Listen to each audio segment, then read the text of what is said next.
Inside this video, we are going to edit an entire wedding from start to finish in Adobe Lightroom CC. So if you are new to Lightroom, you're editing your first wedding, or you just want to speed up your workflow, learn some tips and tricks, this video is going to be for you. Let's hit the intro and get into it.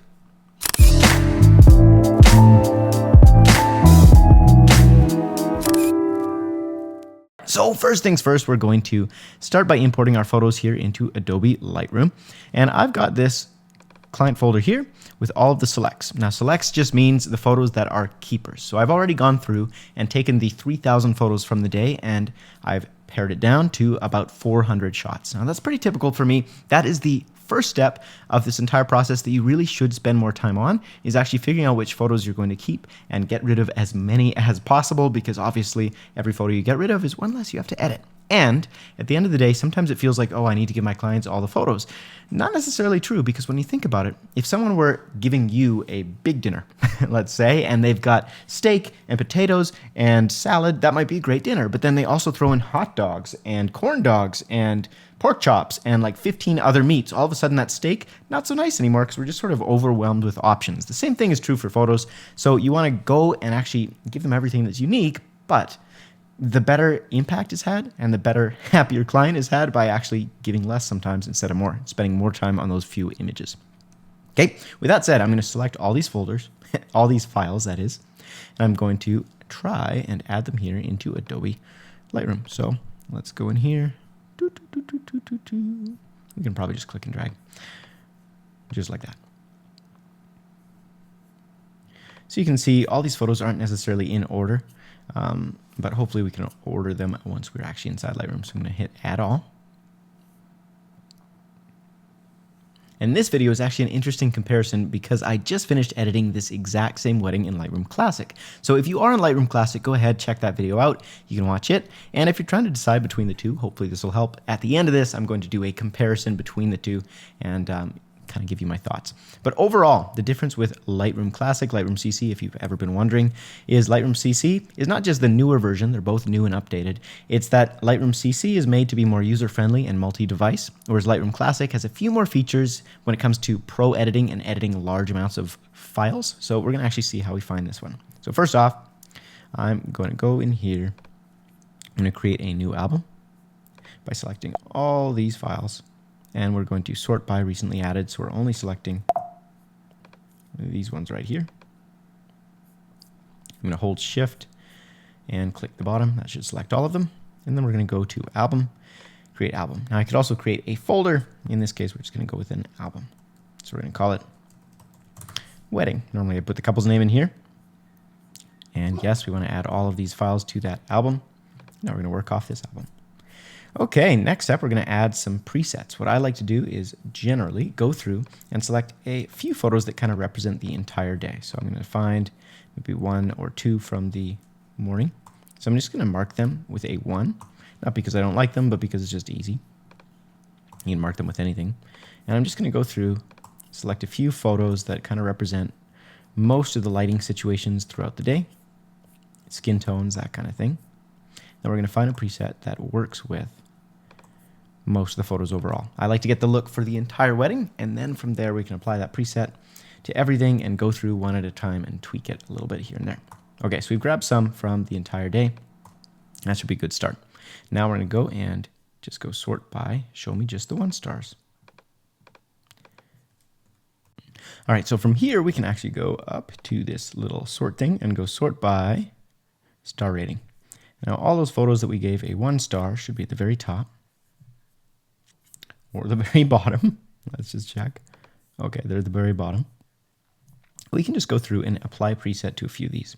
So let's start here. And today I'm going to be using the Cleaning Classic version 2 preset pack. You can find a link in the description if you're interested in that. But you can see it's really not doing a ton to the photo. All it's doing is just applying some basic coloring, adding some vibrancy to the photo, really recapturing some dynamic range, but keeping all the colors as clean and classic as you want.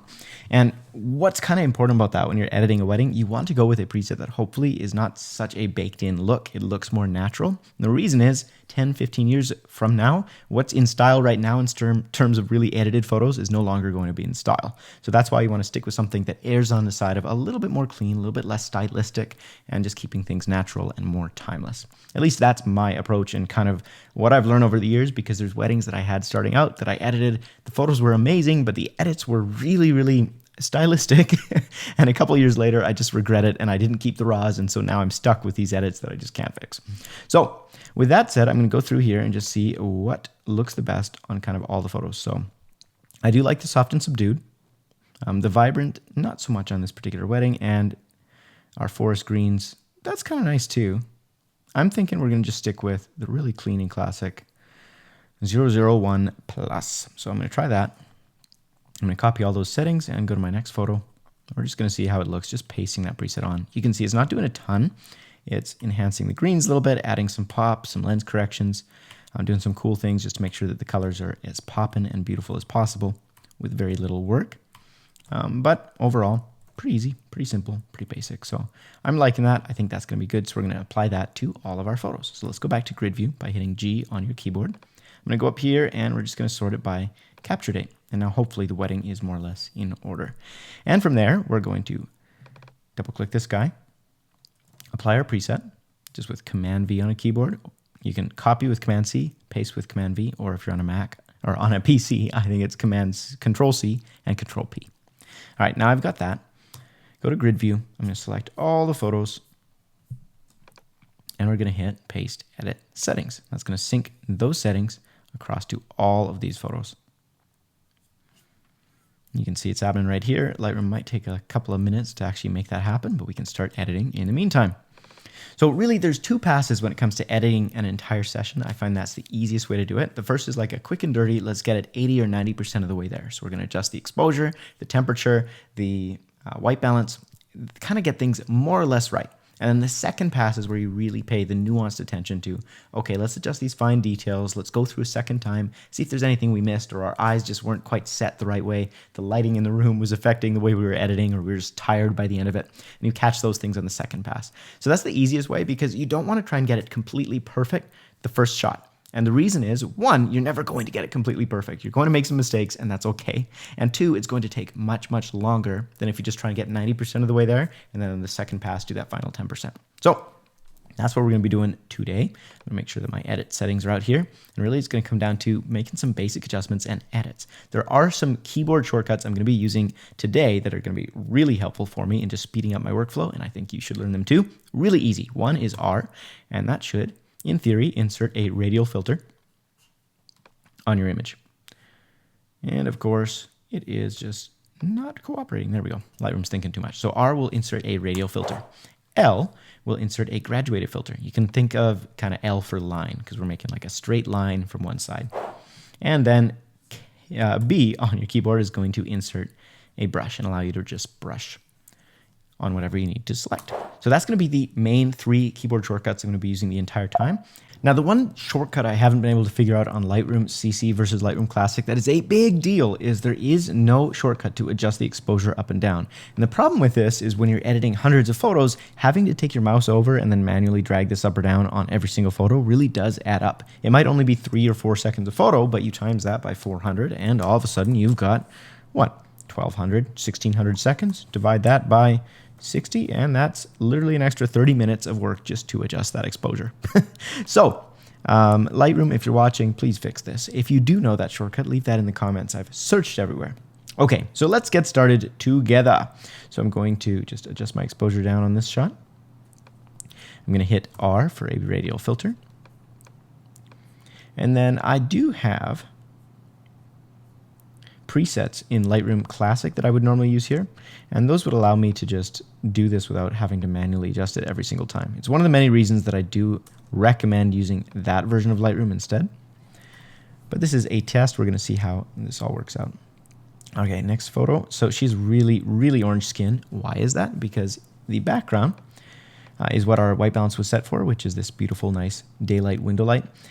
But the foreground had a overhead tungsten light in the room. And so because of that, I recommend getting this right in camera whenever possible. First thing you do when you get to a house, when you get to a venue, whatever, shut off as many of those lights as you can. If you have natural light as your source, you only want one source.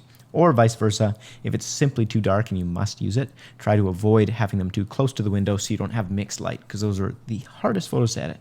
But in this one, we're going to deal with it by going to our color mixer, go over to the orange channel, which is where skin normally hangs out, and just bring the saturation down. So that's a little bit better. We're going to also try the reds a little bit. And then we can try increasing the luminance a little as well. So we could turn our luminance up on the reds and on the oranges, and that's looking a little bit better. From here, just dial in our exposure, add a little bit of contrast to kind of compensate what we just did, and then I'm going to bring our whites down to try and retain a little bit more of the highlights in the background. Somewhere around there is better. So it's not perfect, and if I were in Lightroom Classic, I'd actually have a few more options in terms of what I could do with the background. But another way we can solve this and kind of retain some of the highlights is to go into our presets, and I have some AI Engine Toolkit presets I've created myself, and these will help me in editing these photos a little bit faster. Now, if you don't have these yourself, I do have a video on how to create them. Basically, what you're going to do is you're going to start by just making a mask. So let's hit B on our keyboard. I'm going to go create new mask. I'm going to go with select people or select background. In this case, we'll do the background. Lightroom's going to think for a second. It's going to select what it thinks is the background of the photo. You can hit O to see what it's doing. And of course, in this case, it looks like it totally failed. So let's delete that. Try again. Okay, we're going to go to create new mask. We're going to go with select background. Lightroom is detecting the background, and bam, there's our background. Now let's say that we want a preset where we can actually save. We always want to take the highlights down and the whites down on this particular preset. Let's say we want to just do that and maybe bring the saturation down a little too. That's just the effect we want. Okay. At the same time, another thing we can do, since it's the background, I like to just take the texture and the clarity down a little bit. I'll kind of bloom the highlights and just bring the focus more onto the subject by making the background a little bit more shallow, a little bit less depth of field. I'm going to hit O on my keyboard so I see the effect. And now I can actually go into my presets. In theory, let's go into presets, go plus. We're going to call this my background blur and highlight retain preset. You can save that in whatever group you want. You can make a new preset group called my AI presets or something like that. From there, you just want to make sure that you deselect everything except for our very special adjustment brush that we've added. And you know what is absolutely crazy? There we go. It's hidden. So we're going to have to make sure we have masking selected and this mask number 2. Now to make this a little bit more clean, we could also rename mask number 2 to background select so that later on we know what mask it is. But for this example, you just hit save and then you've got that preset. And then when you go into your user presets or wherever you've saved it, you can go grab it, and in 2 seconds, instead of having to do this manually, you can just select it and add that overlay right away. And we've even got this nice little amount slider that we can dial in exactly how much we need for that particular photo. So I've already created a whole ton of them. Just over the course of editing thousands of photos, I've come up with the ones that I find the most helpful. I've got them separated into background adjustments, then subject adjustments, which is whoever the subject is, and then portrait adjustments, specifically for when you're editing closer up portraits to do things like, just soften the skin on the body, or make sure those irises in the eyes are enhanced and just add more color, add more texture and detail to hair, stuff like that. So you can grab these if you want in the description. Otherwise, go ahead, make your own, and I promise you it will speed up your edits significantly. So with all that said, let's head over here and grab, I have one to deepen and darken the background. I'm going to go with deepen 2 maybe. And you can see we've just darkened down the background there, and I can adjust the amount. Probably somewhere around here is pretty good. Okay. So that's feeling pretty good. And now we can maybe brighten up the entire image a little bit. And we've moved on to the next one. Okay. So same thing here. I'm just going to adjust the exposure. Radio filter by hitting the R key on my keyboard. And we're going to go in here. My favorite preset or edit to do on pretty much anything is this radio filter. It's kind of like a portable spotlight. You bring the contrast down, highlights and whites up. And then wherever you drag it is this really nice transparent spotlight that you don't have to worry about kind of blending it, getting the perfect mask. You just move it where it is and it doesn't really look obvious. Okay, so I'm going to do that, and then I'm going to go into my presets and back into my AI engine, and we're going to try one of these, AI engine bloom, and just watch what it does to the background. How cool is that? So we're just going to make the background that much more kind of filmy, a little bit more shallow depth of field. Everything's a little bit more dreamlike. And so by doing that, we bring the focus to the front of the photo. It's very, very nice. Okay, next shot. Same kind of thing. I could actually probably apply that exact same preset. Hit R on my keyboard. Same thing, contrast down, highlights up, whites up. Drag that over here. And then I think the whole photo overall, just a little bit too much contrast. So I'm going to bring that down a little bit. We can play with the exposure, maybe lower it slightly. So here's before, here's after. Okay. And again, I'm not worried about getting these absolutely perfect because I'm just going for 85% of the way. I want it to be close, and then on my second pass, I can really touch them up. So I'm going to go in here to my AI bloom. That's probably a little bit too much. Just a little bit in the background is nice. And then I'm going to hit my R key on my keyboard. And just this part of the dress is pretty dark because it's in the shadow of the tree. So we're going to brighten that area. That's a little bit too far, a little bit too obvious. So you never want your edit to be obvious. You want it to look like the photo just naturally looked like that. So that's what I'm doing. And then I'm also going to hit L on my keyboard, the line graduated filter. Contrast down, highlights up, whites up, and just brighten that tree so that the whole image overall, the exposure is a little bit more consistent. Then I'll lower my overall brightness, and that's looking pretty good. And again, I'm not going to spend too much time on that shot because it's not a money shot. It's not this amazing photo. It's just a photo of the dress. So it should be nice, should be edited, but I don't need to spend all my time there. I'm going to spend it more on the shots that really matter. Okay, this one looks pretty good, but our background, whoa, is that ever blown out? So we're going to take our highlights and our whites down. That's going to give us kind of this really not super nice looking, flattering situation when it comes to our subject losing all of the contrast. So I'm going to go in here. I hit B on my keyboard. That let me select my subject. And from here, I can just lower the shadows. That's going to add some pop back. Raise the highlights a little bit, raise the whites. And so we're just manually adding contrast to that one area of the image because the rest doesn't really need it, right? It's a nice bright photo by itself, and that looks okay. Now, if you want to, you can go back and tweak this so that our subject is maybe a little bit brighter. Somewhere around there. Looks pretty good. And again, she's kind of orange. That's because this was taken with window light in the background and our subject lit by some kind of indoor room light. So we could lower the temperature just on her. I'm going to go a little bit too far because then I can raise the temperature of the image overall. So we'll go up here to my white balance. Brighten it just, or not brighten it, make it just a little bit warmer. Good. And now just a little more contrast. Pretty good. Here's before and here's after. So you might like that. You might want a little bit more pop to the image, a little more contrast. That's all good. It's about figuring out what works for you and your style. But I would encourage you always err on the side of less than you think you need. Because at the end of the day, you want it to feel more natural is definitely better than feeling way too edited. And especially when you're starting out early on. If you've done 100 weddings at this point, you know your deal, well, then that's good. But if you're just starting out, your eyes are going to tend to want to go a little bit too far. That's just a guarantee. Everybody, when they start out, myself included, you over-edit things. And I still over-edit things, but I'm learning more and more. Less is more. Okay, so I'm trying to get my white balance right for the inside of the room because you can see just how much yellow there is going on. So a couple ways to deal with this would be go down to our saturation.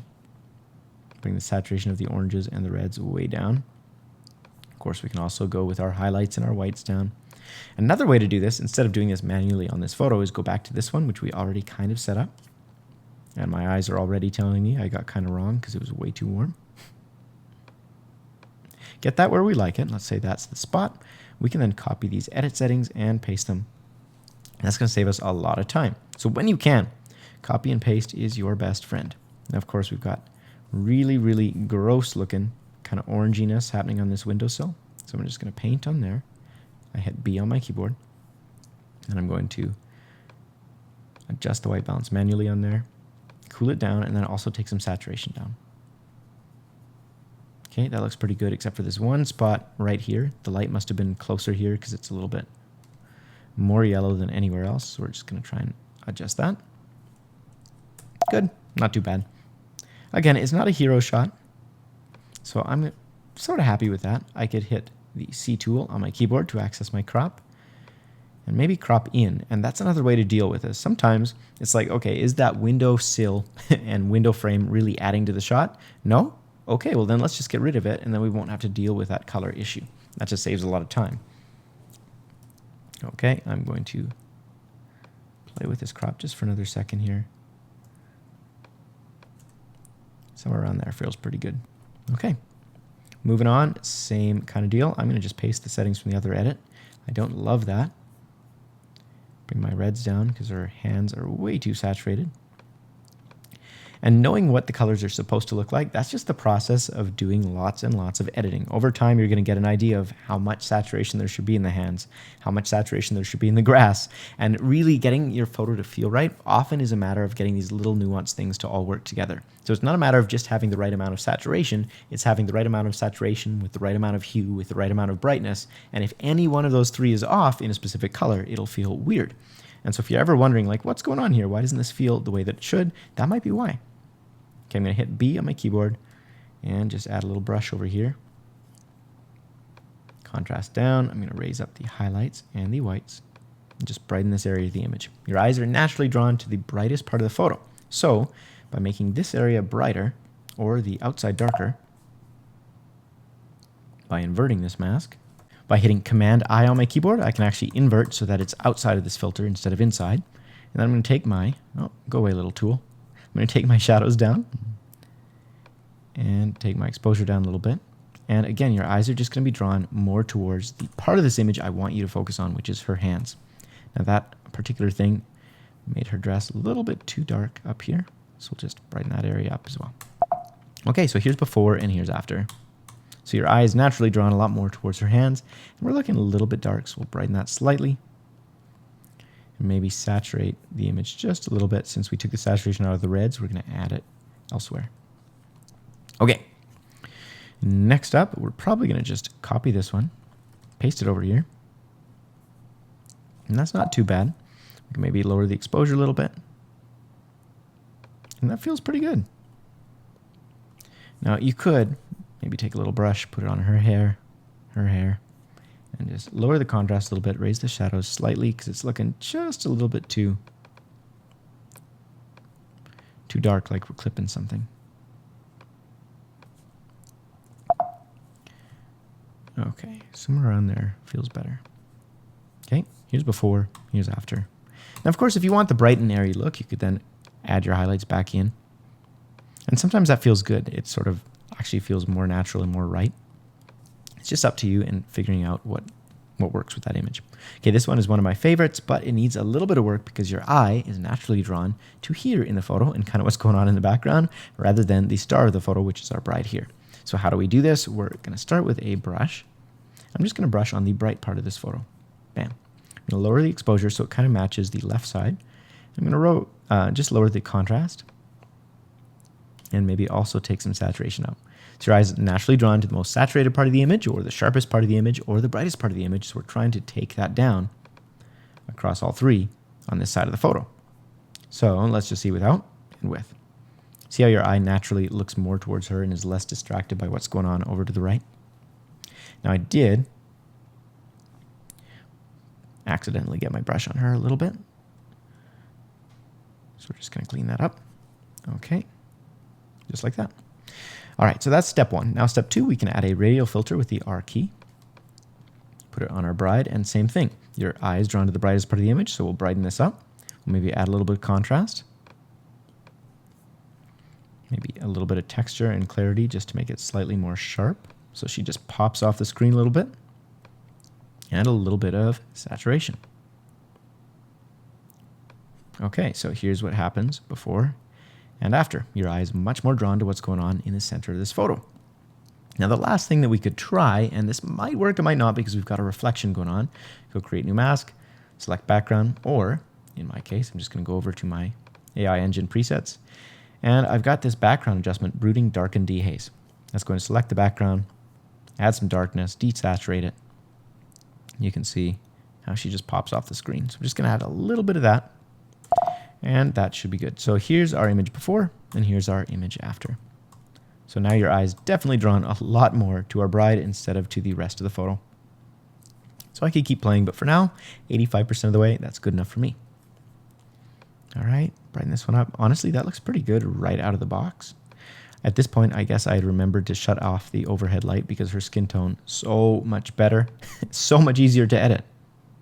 So this is why 99% of amazing photography, well, maybe not 99, but 90, is just getting it right in camera, having your settings correct, having the pose correct, cleaning up what's going on, getting your photo nice and straight.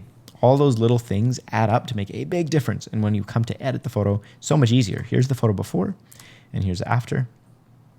I didn't really have to do a whole lot, but it looks great. Now I could crop this and maybe adjust if I'm being picky. See down here, lots of light from the window, and there's also this plug, a little distracting. Up here, a little bit darker, not as much light coming up here. So I could crop in. That's probably my first line of defense, because this line isn't straight anyways, so it makes it a little easier if I just crop in. Just like that. And then the other thing that's going on here, of course, I don't want to get the bottom of her fingers cut off, so I am going to take my crop down like that. Okay, so that kind of solves that issue right there. Just make sure I get it exactly where I like it. Probably down here is pretty good. And then the other thing, of course, go up here and just hit B on my keyboard for a brush. Just do a really quick and sloppy contrast down, highlights up a little bit, and that will cancel out the darkness. Cancel out the darkness, because, you know, that makes sense. But now I'm noticing the color a little bit different in here too. So I'm going to go up to that brush I just added, and I'm going to cool it down a little so that it matches. So it's just little things like that. Not going for perfection, just going for close enough for this pass. Okay, so this one, same kind of deal. Really, really nice skin tones, but our background is being crazy blown out, so we'll take our highlights and our whites way down. And then what we could also do, maybe bring the shadows up just a bit and the blacks up. Now, the reason I'm not taking the shadows up a lot is because it's just going to feel unnatural and weird. You're going to lose contrast most of the time. That's like my last line of defense, is actually playing with the shadows. I'll try and fix it any other way possible before I do that, because I just find overall it's the least natural way to edit a photo. Okay, so that looks okay-ish. It's a little bit cool, so we could warm it up. And then overall, the ceiling, we're not really getting much out of this photo. It's just distracting. We've got this panel up here. We've got a couple of outlets over here. Makeup table, kind of ugly. So what I'm going to do is I'm going to crop in and just hide that. If it's not adding to the photo, you want to get rid of it. So in this case, I'm going to try and crop some of this stuff out of the background. Okay, this looks all right. Our bride, not bright enough, so I'm going to hit R on my keyboard. And again, I'm not worrying about like really, really fussy getting my mask exactly right. And the reason is these are quick edits. These are more or less transparent edits that aren't going to be as obvious. If I had to be more obvious in what I'm doing, then I would have to be more careful with the mask being really, really accurate. But in this case, we can get away with it. We could also add maybe a little bit of dehaze because the window light is kind of robbing some contrast from her face.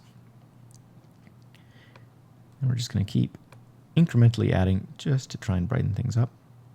That looks better. So here's before and here's after. So yeah, it's obvious, but it's not obvious overall. Like you can't see where that radio filter starts and ends, which is part of the reason I like radio filters so much. Let's go back to that. And I am going to lower the contrast a little bit more, play with the color because her skin just looks a little orange. Okay, somewhere around there, not too shabby. We're looking better. I can maybe warm it up just a little bit. Try dropping my exposure a bit. And they're not as bright as I'd like them to be. That's also okay because in reality, that photo, they were in shadow. So the further I push this, the more I try and make them like as bright as I'd like them to be, the weirder it might start to feel because your eye can just tell like something's off. This isn't how reality normally looks. So I can get away with pushing it up to there. Any further, it's going to probably feel just way too edited and not natural anymore. It's okay for a face to be in shadow and for shadows to still look like shadows. You're not trying to get rid of them. Again, that's why you try and get this as perfect as possible in your camera, not lean on editing to fix stuff. Okay, everything looks all right except for I do not like this bridesmaid's shadow going on here. I'm just going to lower the contrast slightly and then lower the exposure just to even things out. Okay, I'm going to stick with that. That's okay for now. Another thing that we could do if we wanted, go up to the presets and just use a curves deepen. That'll deepen and darken the background down. There you go. Just dial in the amount we want. Okay, final, before, after. Nothing super special, but I think it works. All right, this one actually looks really beautiful out of the gate. I'm just gonna lower the highlights a little bit. And then I'm gonna go to my Make It Dreamy. And that's gonna really declarify what's going on in the background, make it feel a little bit more romantic. I'm gonna add a brush to this area right here because this is the garter being put on. And that's the most important part of the image, so we want it to be bright enough that it draws your eyes naturally to what's going on. Somewhere around there. Not too shabby. Raise the exposure maybe a little bit. Lower the whites. And I'm pretty happy there. Before, after. Okay, this one's pretty easy, pretty quick, pretty simple. Not really a beauty shot, it's just capturing the moment, so I'm not gonna worry too much. This one, our groomsman looking at his gift. I'm gonna go in here, just zoom in, make sure there's nothing I have to fix. Okay, looks good. That's good. It's a basic photo. It's nothing super special. So again, get it right, get it 90% and move on.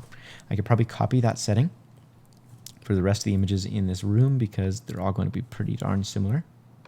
Just with some slight adjustments in exposure.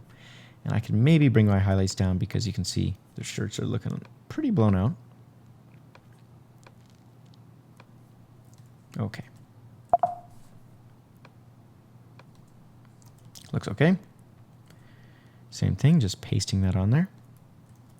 Copy and paste. Lower my exposure a little bit, and just to bring some focus onto the shoes, I'm going to darken everything. So I have made a radial filter, and I'm going to hit Shift M or Shift I. That was not the right shortcut. I'm going to hit Shift I, and that will invert it. No, it won't. Command I.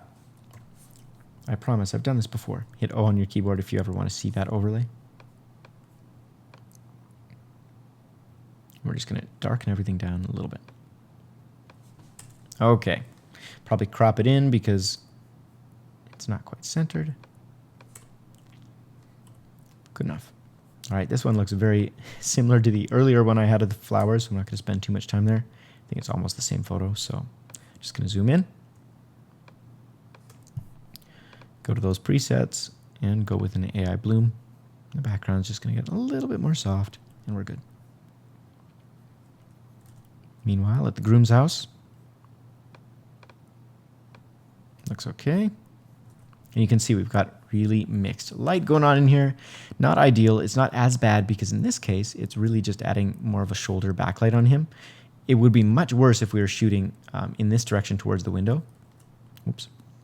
If we're shooting this direction towards the window and our groom was facing towards this light, because then you would have blue background and orange skin. This way, it's not so bad. It's more of a kicker light. But if you want to deal with that, the easiest way is going to be to desaturate the orange a little bit. I think it's okay in this particular shot. The only thing is I want to crop so he's a little bit more centered and slightly less headroom. The amount of headroom you give in the photo is going to affect how tall the person feels, so just be aware of that. And then I'm going to hit R on my keyboard, radial filter, and you guessed it, contrast down, highlights up, whites up, just to brighten up his face a little bit. And of course, find the right blend so we're not overdoing it. That's okay. Before, after.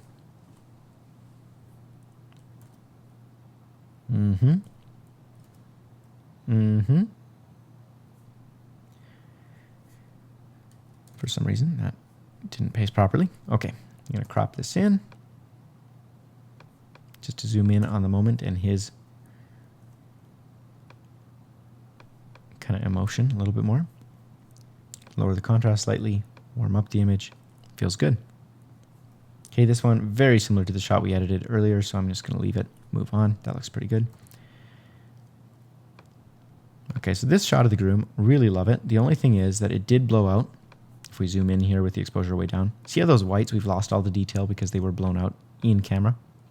So we're going to have to deal with that because it just feels a little harsh. Same with, I think, on his forehead, there's some blowouts. If you hit J on your keyboard, you'll see where things are clipping. For some reason, it only shows the shadows right now. I don't know what I've got going on in my settings that's doing that, but hopefully for you, it'll show the shadows and the highlights, and then you can see where you need to pull things back. So I'm going to hit B on my keyboard, just make a little brush, on any of these areas that were kind of like totally blown out. Okay. And then we can't get the detail back, but what we can do is blend it a little bit better. So I'm going to start by lowering the contrast, raising the black slightly, texture down, clarity down, and even add some reverse dehaze, and that's going to blend it. So here's before. Just watch this area down here. Before, after. See how harsh that was and how much better it gets. And of course, I'm going to have to clean up the mask a little bit or just blend it in and make it slightly less intense. So we could take that back to maybe like 40%. So here's before, after. And we'll just subtract from it a little bit. Hold Alt on your keyboard, and it will toggle to the eraser from the brush, so you don't have to actually select the eraser. Good. Hit O if you want to just double check where you're masking, where you're not masking.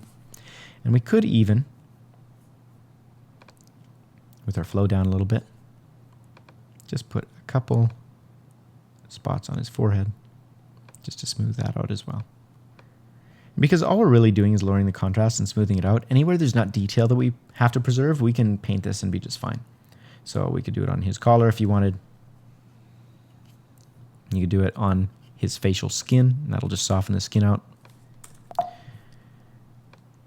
That's what I like about using masks, if possible, that are more subtle. And then you can layer several layers of subtle on top of each other and get a much better result than just trying to do it all in one swing. Okay, this is just a dress photo. We're going to crop it so that it's straight. Get rid of that orange light in the top. Okay, and then your eye goes to where the brightest part of the image is. So we're going to take the whites down, the highlights down, radial filter, and just brighten that one area. Not too far, it'll look unbelievable in a bad way. Brighten our image back up. Here's before and here's after. So again, it's not super punchy. I've kind of dialed back on the contrast. You can add some more if you want, but at the end of the day, trust me, you're going to feel much better and get better results if you go easy on it. So we're going to go with as shot with the white balance. That looks pretty darn good. But we'll just take the highlights and whites down a little bit more because this is super high dynamic range. And we got the same issue, I think, with our bride's dress here, where we blew out the highlights when we were shooting. So I'm going to grab my brush with B on my keyboard. I'm going to brush in on that area. Also here on the windowsill, we're going to do the exact same thing. We could probably do it on a couple spots outside too if we really cared that much, but it's not super important. Just texture down, clarity down, dehaze down a little bit, contrast down, highlights down. Okay, now we'll bring our exposure back up so we can see what's happening. And just compare here's before and here's after.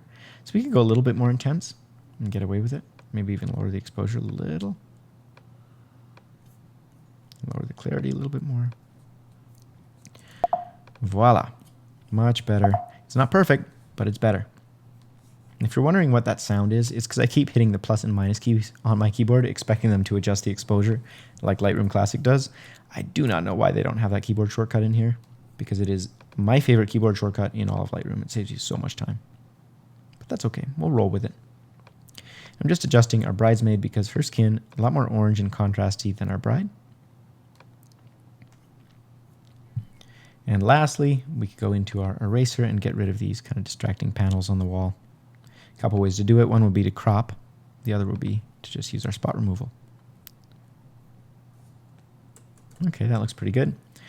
These cables, these hangers, I wish that I had paid attention when I was shooting the wedding. It would have been a lot easier to get rid of those in real life than to actually try and head into Photoshop and fix it. I'm not going to worry about it because I don't think the photo really has to have that happen.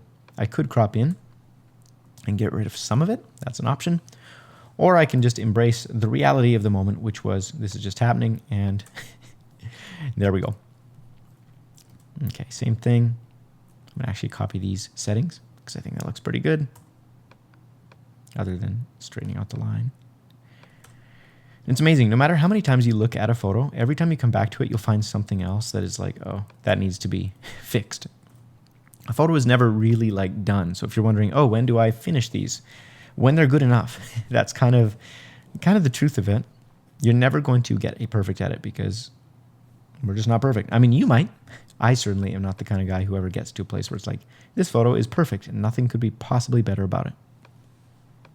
And if you're editing for a wedding, it's a business, right? So you do need to make those decisions sometimes where it's like, okay, I can only spend so much time on this. I need to be satisfied with it being good enough and move on. So I'm painting on this part of the image because there's still some kind of orange light coming in on them and their skin is just a bit of an orange cast on that side. So here's without and here's with. Just toning that down very slightly. Okay, adjust my exposure a little bit. And I think we can maybe even raise the saturation slightly. Not so much. Let's try the vibrance instead. And if you're wondering what the difference is, saturation raises all the colors equally. Red, orange, green, yellow, blue, you name it. Whereas vibrance is going to raise all the colors, but it's going to raise the other colors, aside from skin tone, more than skin tone. So it'll affect everything else other than the oranges and the yellows more. So it'll raise more blues and more greens, but leave the oranges a little bit more subtle. I love this shot. Good. Here's before, here's after. Now, in this particular case, by raising the shadows up, we're not really doing the photo a lot of help by having this area up here get brighter instead of darker. Because in the original, you can see, you kind of look to the brightest part of the image, but now you're looking up to the roof, which just has nothing going on. Why would we want that? So I'm going to darken that down. And I'm actually going to dial back on this as well. Maybe raise my highlights up slightly. Go with a slightly more contrasty image. Okay, copy that, move on. Looks pretty good. We do have like some lens distortion going on because I'm shooting at an angle down at them with a pretty wide angle. So I'm going to try and fix that there in a second. Raise up my highlights and my whites. Just adding a radial filter there. I'm going to do the same thing, R on my keyboard, contrast down, highlights up, whites up. So if there's an easy way to edit something, always go with the easy, fast way, and then see if you need to do something more detailed. Like I'm not worrying about doing AI masks on the subject with all these photos. It's just not super necessary to this particular shot, I don't think. Okay, I'm going to hit B on my keyboard. I am going to do a little bit of a brush on her face and hair because I feel like it's just not quite as sharp as I'd like it to be. So we're going to play with adding a little bit of sharpness and texture. Maybe even a little bit of dehaze. And then to counteract the contrast, we're going to raise these things. Saturation down just a little bit because both of them look pretty orange. So I could actually go into my colors here and take my orange saturation down, maybe my red saturation down a little bit. And again, this is an example of the colors just still feel kind of off. It might be because we're just too bright. So if I darken this down, maybe things will feel a lot more natural. Or maybe they won't. Like sometimes you just have to experiment and get used to it. In this case, there's something going on. It feels kind of weird. I'm going to try it playing around with different contrast levels. Maybe see where my dehaze is at. Drop my blacks a little bit.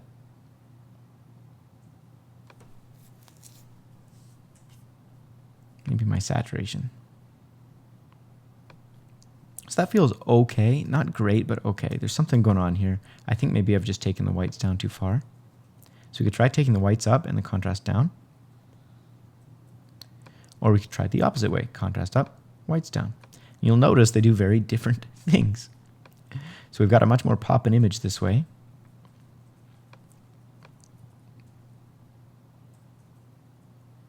Raise our blacks. Raise our exposure ever so slightly. And then I think I went too far on the mask on her face, so we'll just dial it in with the amount slider. Okay.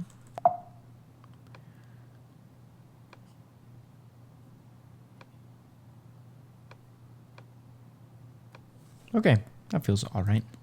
I'm going to crop in so they're kind of centered in the photo.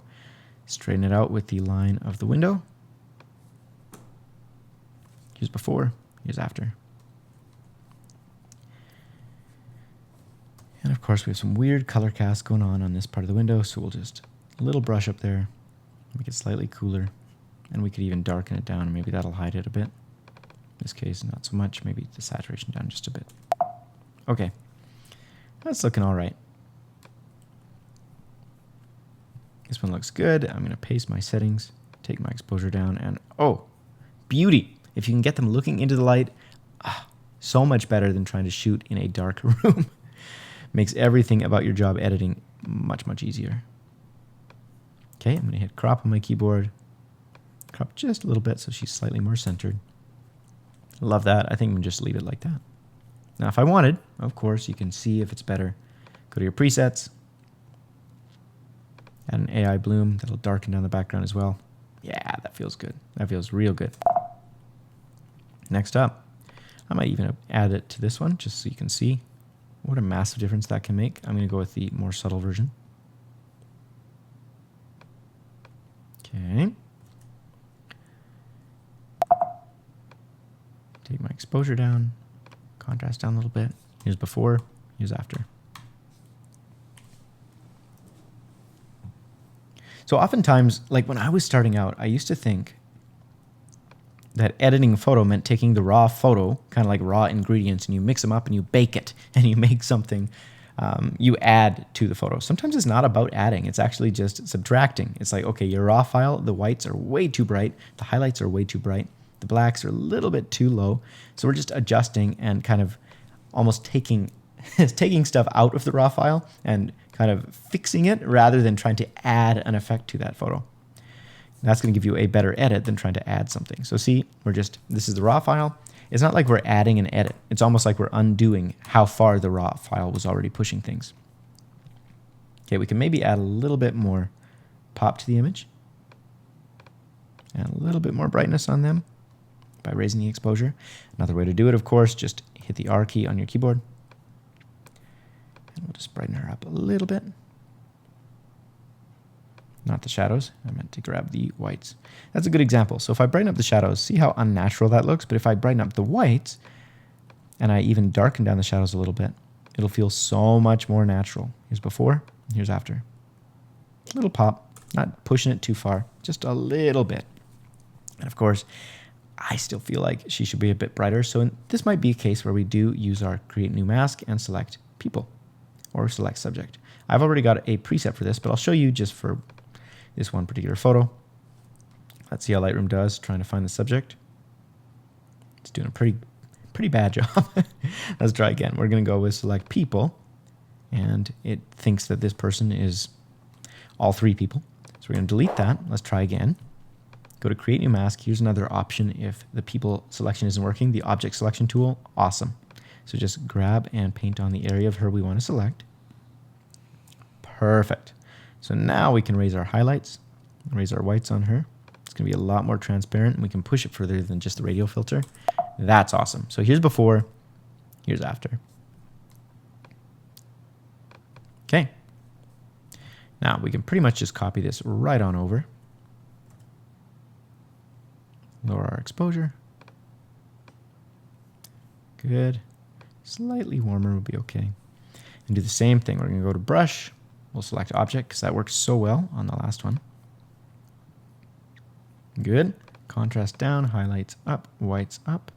And we're just going to have to erase it off of this area here. So we're going to go to subtract, brush. Now we're just going to select the area we want to subtract from. And I wish I left her arm, so we'll try that again.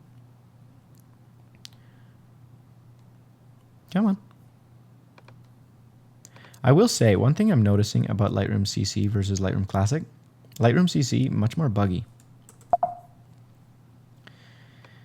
Okay, take my exposure down slightly. So you can see, if I push it too far, things just feel weird, but as I lower the exposure, it suddenly feels more natural, because that's kind of how your eye would have seen it. So before, after. All right, now we're outside. Life is going to get a lot easier for us, because we can finally work with much better lighting, and it's not as harsh. We're outdoors, it's nice and soft because it's an overcast day. So what I'm going to do right here, I'm just pulling down the highlights preemptively. Here's before, here's after. So I want to retain the highlights. I don't want to blow out her white dress. I'm also going to raise the blacks just a little bit because she has such dark hair. And then my exposure's up. So now I've got kind of a preset that I can apply to the rest of these photos. And then you're going to see I'm going to go through here. I'm going to use these background presets a lot. In this case, let's just try the Vintage AI Bloom. Perfect. That's maybe a little bit too far. We'll go with the subtle one. We could also go with the Make Color Pop preset if we want to add a little bit of extra kind of saturation pop to the image without it feeling over edited. Okay, that looks pretty good to me. So I'm going to copy that. And we're going to go through. It's weird. Sometimes I'm hitting paste, but it isn't actually pasting the settings. So again, we're going to go with Vintage AI Bloom.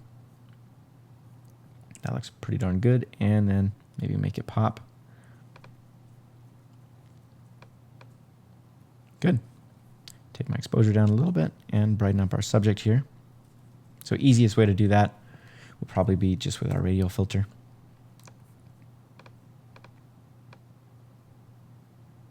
Okay, before, after.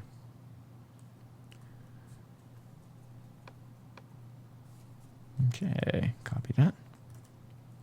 Paste it over. Do the same thing again. Grab our background. We'll go with, I don't know, make it airy this time. See how that feels. Pretty good. Add a little bit more pop. Or we could even go with one of these background curves, deepen. See how they look. Probably this one looks the best. Cool. Lower the exposure because it's slightly too bright. Good. Here's before. Here's after. All right, moving on up. So let's get this one. Looks pretty good. We can maybe increase the contrast very slightly. Dial in that exposure. Now, I actually like the level of exposure on their skin here, but the dress, once again, is just feeling a little bit too bright up in here. We don't want to blow anything out. So paint on those sections using the B key to grab my brush. Perfect. That looks pretty good. And then the background could be a little bit darker, so I'm going to go up to my presets, go with the curves deepen, and it should just slightly... Whoa! Okay, that's a little bit much. Let's undo that one. Let's try a different one. Let's go with just the Make Color Pop. And then we'll dial it in maybe just a bit. So here is before, and there's after. And just doing the before and after, sometimes you see things you didn't before. So I'm thinking that's a little bit too far. Okay. Feels better. All right. So it's interesting. Every lens you use and every camera body is going to have slightly different, like even if they're exactly identical lenses, exactly identical bodies, you're going to find they have slightly different color. So you can see that this particular lens / camera combo is actually quite a bit more orange, I guess is the word I'd use. And so that's why the color, I needed to go a little bit cooler than the last shot. So you can see how much cooler that is than this. And since I wanted to match, I'm going to make that a little bit cooler, make this a little bit warmer. And then paste that setting over. Okay. And one thing that I'm not 100% sure on, and I can't figure out inside of Lightroom CC here, is for some reason, it's not actually copying my adjustment layers. So I'm having to paste them on every single shot if I want to make it darker in the background, if I want to use one of these presets. So a bit of a bummer there compared to Lightroom Classic. But how awesome are these first look photos? So good. As in his reaction, he's just like so into his wife. Love it. It's cute. Okay, the background on this one could definitely be a lot darker. Oh.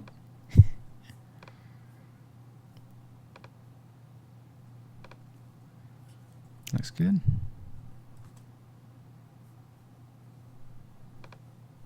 I'm going to try and get a little bit more of the sky back.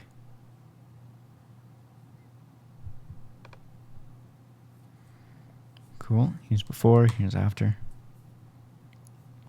And just because the little edge of this tree is poking out, I'm going to crop in a little and center them at the same time.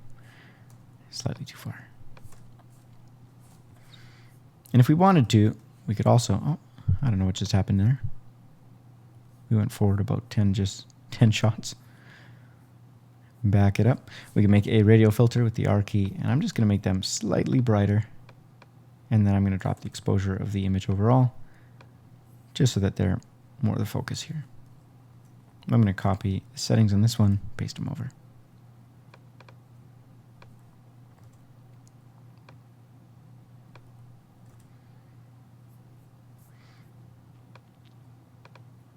Nothing better than overcast skies.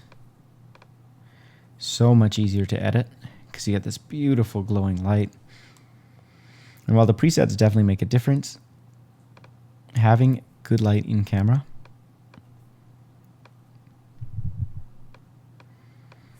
makes editing so much easier.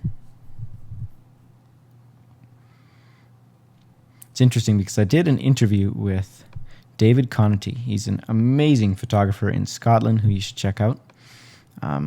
Wedding photographer, really killer guy. And he sent me just a couple of his raw files to check out, and one of them had the preset that he uses baked in. And I was like, oh, this is kind of fun. I'll try this on a few of my photos. And so I did.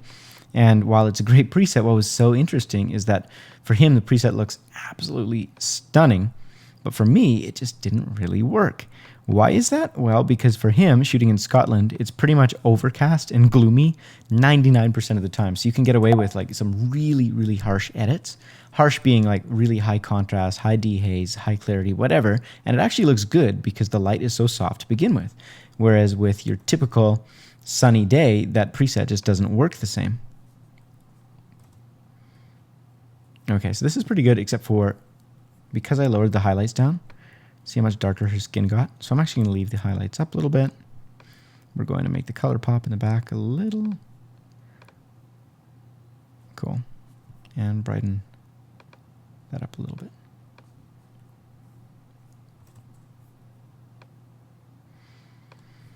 So this image itself probably is a little bit too cold. Like if I grab this eyedropper and I put it on the dress, you're going to notice Lightroom has a slightly different interpretation.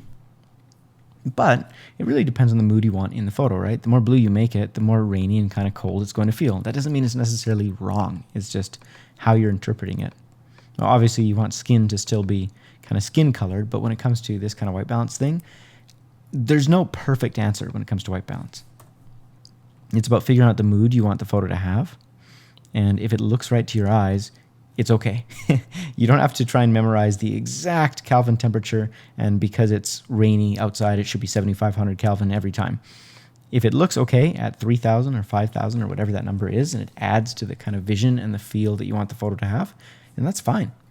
Photography is one of those really interesting things because you have a mixture of art and science. Like there are rules and principles that you can apply, and you should learn so that you know when to break them and when to mess with them, but at the end of the day, I'd say it's much more art form, it's subjective, which can be tricky, especially if your style of editing is a style that other people aren't as drawn to as you are.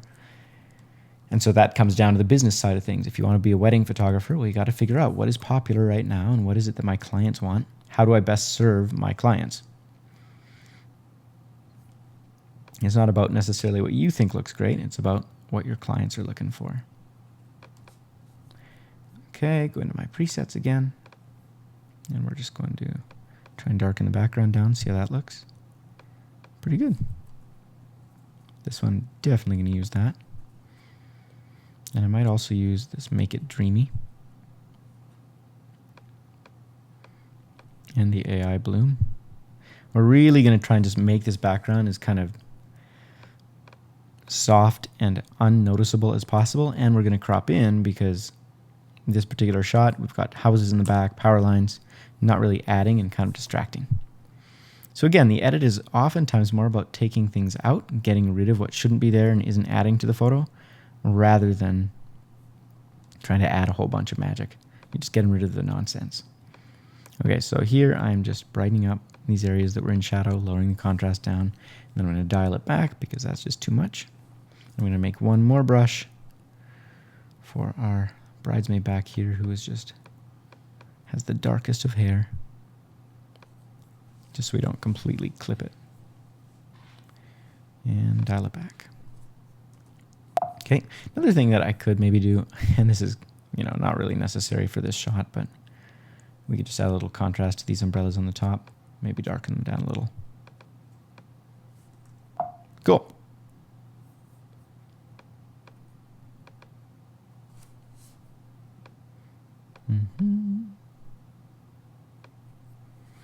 Good. This side of the image much brighter than this side, so I'm going to go with a graduated filter just like that. Contrast down, highlights, and whites. Much better. Then the overall image, we'll just drop the contrast a little bit. And the exposure a little. Oh, hello. Contrast down a little, exposure down a little.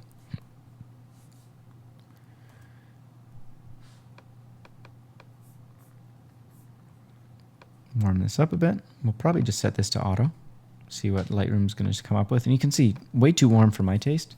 It's a rainy day, so it's okay that it feels a little bit more blue, a little bit more cold. And same with it even being a little bit underexposed, because rainy day, it's cold, it's darker. If everything feels really bright, it might just feel unnatural. So obviously this is brightened up from what it was originally, but I'm not going to try and push it too hard. So here's before, here's after. So obviously I've brightened things up. We could put a little more focus on our couple here. Just darken down the background a bit, try that. Before, after.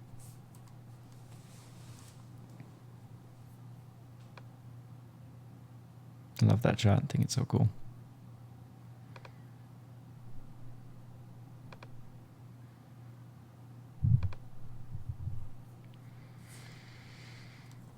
Alright, I'm going to just put a little bit more focus on her face. We're going to increase the contrast slightly and the highlights just a little bit. And it looks like this entire shot just not quite as sharp as I'd love it to be, so we're going to add a little bit of texture, just a bit, and a little bit of sharpness. Now, 2 ways to make something more sharp in a photo. Number 1, you add sharpness to that area. Number 2, you take the entire background and you decrease the sharpness of the background and everything else. So if everything else is even more dull and unclear and out of focus, well then your in focus part will seem more in focus. Little hack for you, little mind game.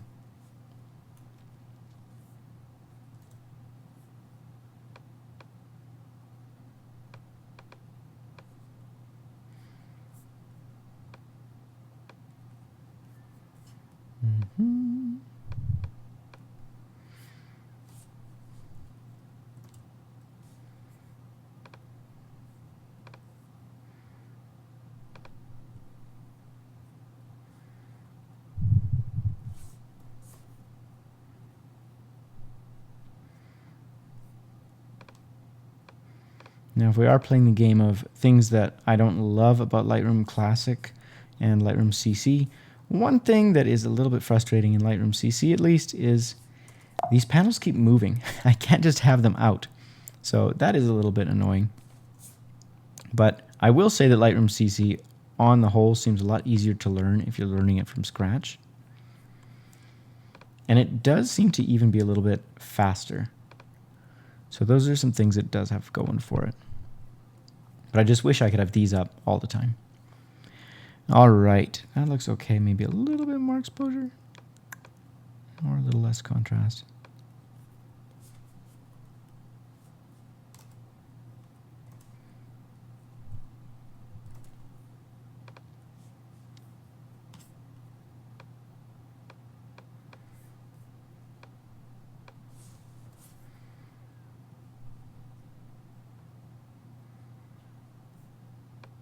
So this video has been helpful for you so far. If you do me a massive favor, hit the like button and leave a comment. It can be anything whatsoever.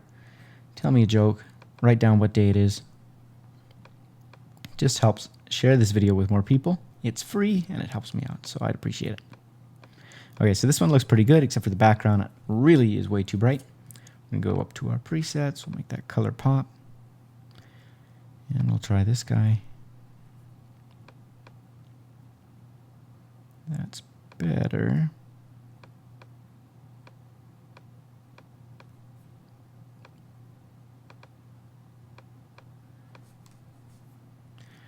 Looks okay. We're going to go up to this mask and just lower the exposure just a little bit. Just manually like that. Love this shot.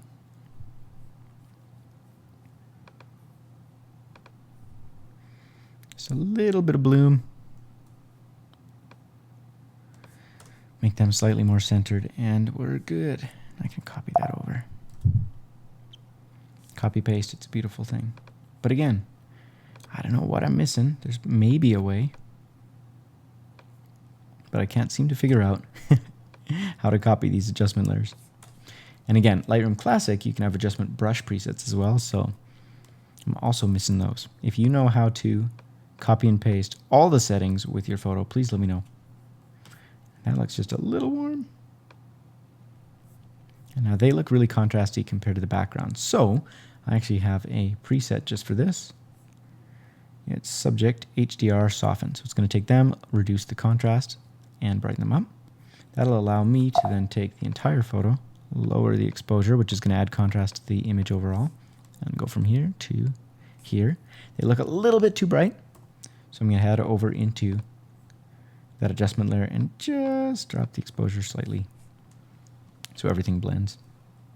And I can maybe even lower the contrast a little bit, make the image slightly more bright.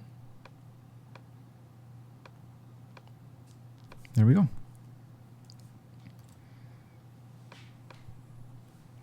Super pretty. I actually even like the fact that the background's nice and bright.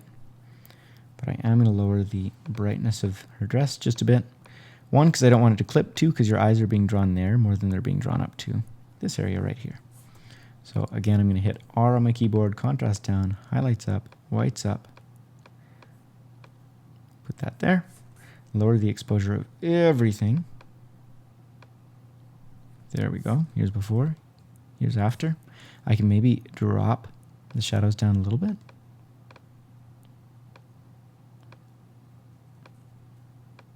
And lower the whites just a bit. There we go. All right, now we do have a few photos that are out of order. This one I kept in here. I'm not sure why. And now that I see it, I'm like, oh, it doesn't really add to the day. It's kind of a funky looking shot. It doesn't make our groom look really awesome because he looks a little short and the angle shooting down isn't flattering to him. So because I'm not thinking they're going to look at this photo and say, oh man, I look awesome. Oh man, what a great day. I don't think it adds to the story. So this is one I can hit delete and get rid of.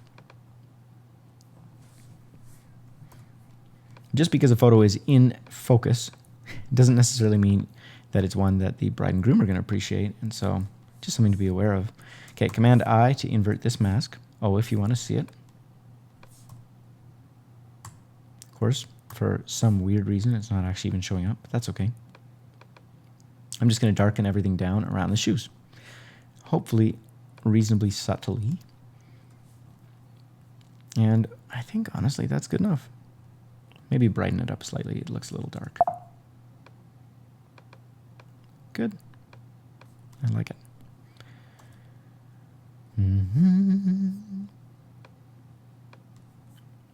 Okay, this very contrasty. They have such dark hair, so we're going to try and raise the blacks a little bit. Raise the overall exposure. And they look pretty good, but the background is very bright compared to them. So what do? We go to our presets. We're going to darken things down.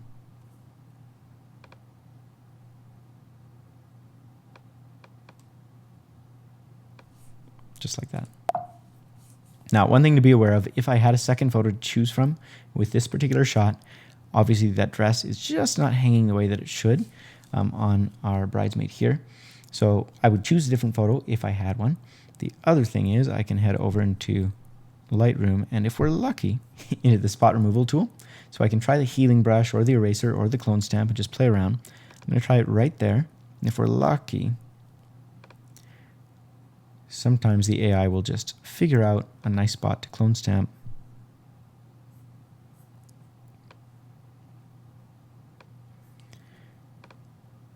But in this case, there we go, that's better. So again, it's not perfect, but then if I zoom in and I do it a second time,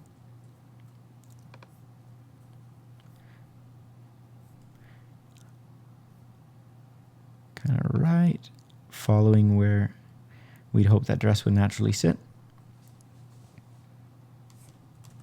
Okay, now, looks a little bit funny.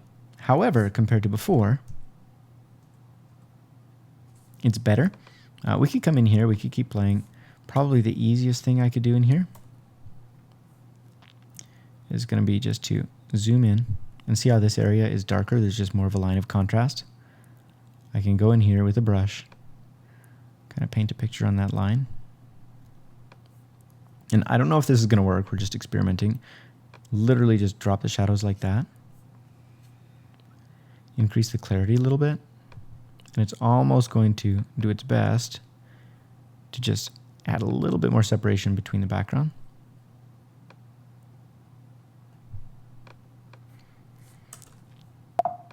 But again, we're going for 90% here. Then we're going to play with this later. I might not even wind up necessarily keeping this shot, so don't want to go too far. But there we go. I think that's good enough because, again, you're never going to be looking over here at her armpit. The goal is going to be, obviously, to look at our bride and at their faces and all that. So I'm going to lower the exposure a little bit, contrast up, and we're going to move on. Again, the second pass, I'd probably take another look. But those are just a few things that you can try. And oftentimes you can get away with just doing a simple fix instead of a really complex Photoshop fix. Pretty good. Just fix her dress. Highlights, whites. Erase it off of this dress. Again, just hold Alt and it'll toggle to your eraser. Okay. Looks pretty good. And just crop it so it's centered. And again, this one, much more flattering on our bridesmaid over here on the left. So I could maybe just keep this one and get rid of this one. Or decide later. Drop our contrast. Highlights down a bit. That'll let us increase the exposure. And maybe a little bit in the shadows, maybe. But notice, it's just the tiniest little bit. If I ever do play with the shadows, this entire bottom is kind of a little bright. Okay.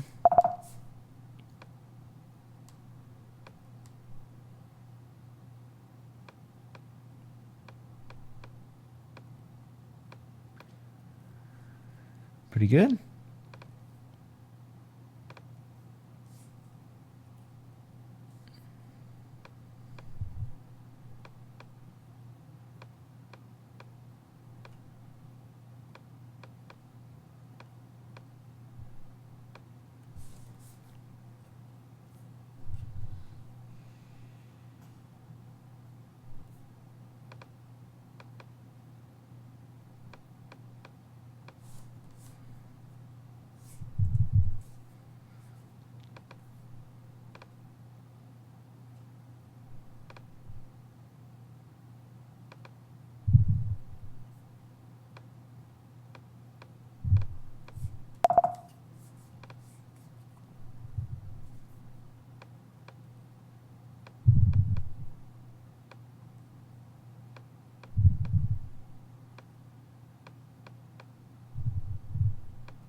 So the colors in this, not feeling super good to me, so I am going to try just playing with the white balance.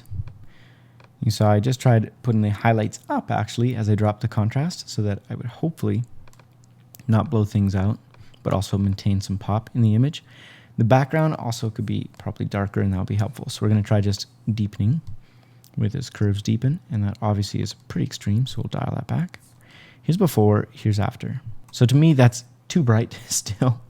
And there's something going on, so I'm going to dial back the exposure. Maybe play with our magenta slightly, or maybe see what's going on in our HSL. Make the oranges slightly more magenta. And you know what, that's 80%, so we're going to keep going.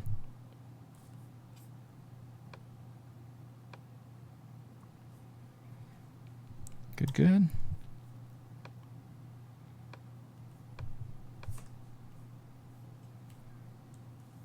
All right.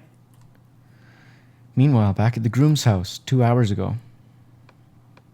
And this is why, before you start your wedding, make sure your shots are in order. So if I go to my grid view, and in theory, find this photo, okay, I can look at this, right click it, and see all of these different settings. And what I'm looking for isn't in this menu.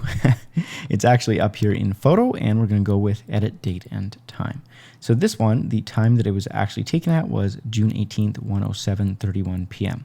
All right, so that is the wrong time, which means it was taken with a different camera that had a different clock setting when we actually had these photos taken. So 1:07:31, and then I can go up to a different part of the day. So let's say this one right here was right around the same time. Let's go to photo and edit date and time. And this is an hour and 37 minutes earlier. So all we have to do is find all of these groomsmen photos. And by holding command, I can just click them. I'm going to scroll, see if there's any others. Okay. So I selected all of the groomsmen photos. I'm going to go up to photo, edit date and time. And we're going to switch this to, we'll go with 12:11, just 1 hour earlier. So we'll go change. And in theory, they should all be up here next to our other groom photos. So definitely going to save us some time not having to edit photos from all parts of the day. And I'm sure there's going to be some issues later on with the ceremony, because I know for a fact that our two cameras we used had different times. So before you start editing, normally what you do when you're wiser than me is you separate your photos, you find the ones that are from one camera and another camera, and you would actually adjust the time so that both cameras have the same. You do that before the shoot, and then if you don't remember to do that after the shoot, make sure you keep the cards separate, the files separate, and then it's really easy because you can just import all of them and put them into an album called Wedding 1 and an album called Wedding Camera 2. And then you can just go back and forth, see what time one of them should have been, and just set it to the time of the other. Hopefully that makes sense. Okay, so let's keep going. We were somewhere around here. I remember the feet. I remember the jump, which means we're here. All right, so now we're at a different location, so we might need to edit our overall preset just a little bit. Contrast is fine. Highlights can go down. Hello. That works for me. Awesome. So if you want to, you can always just try experimenting with the photo. Take the exposure way down. Don't worry about your subject for a second. Just look at the background. So if you've got a really bright background, you can say, okay, is this worth saving? Is this really cool? Or is it actually okay that it's kind of blown out?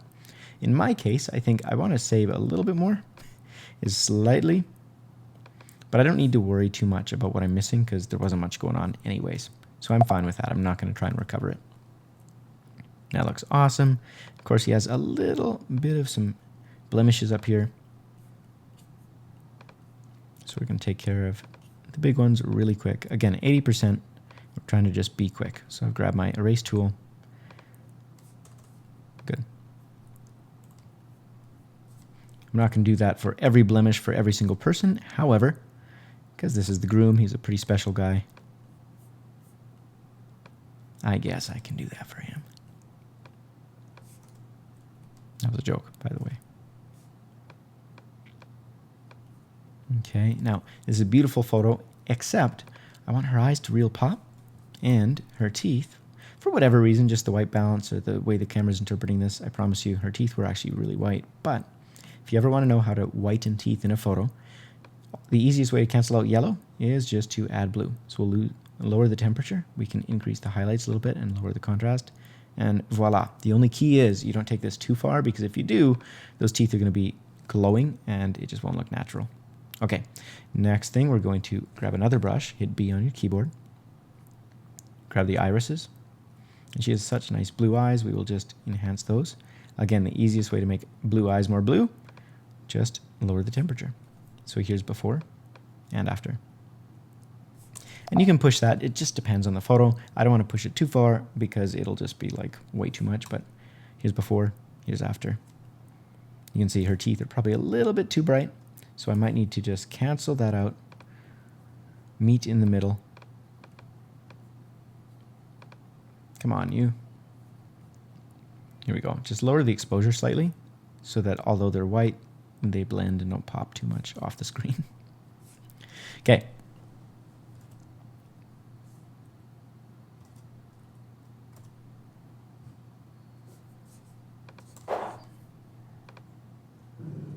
Try this again. I do not want to select the mask. I just want to copy this, Command C, Command V. Looks good. A little too contrasty for my taste. Again, we're looking for pretty close to real life. And if it looks like, oh, that's been edited, well then that's probably too far. Dial it back. Gonna do a radial filter on this one, invert it with Command I, and lower the exposure around this flower so that I can raise the exposure overall. And your eye is just drawn more towards it. Same thing here, radial filter. We're going to increase the highlights and the whites in that area. And then I can also increase the texture a little bit of clarity. Good.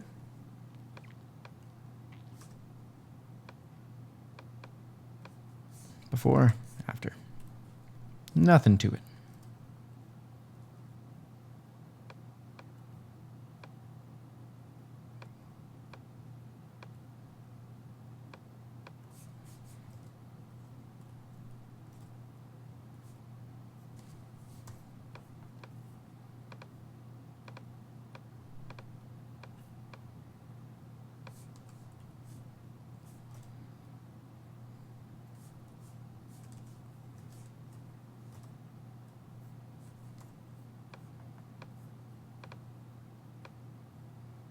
So I can't push this too far without making the mask a little bit more accurate. So what I'm going to do is just go up here to Objects.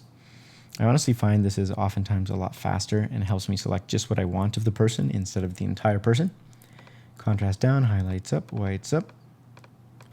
And then we'll blend that back down to about there. Bring up my overall exposure. We could probably even increase our contrast a little bit. And you can see here we've got our other camera finally showed up to play.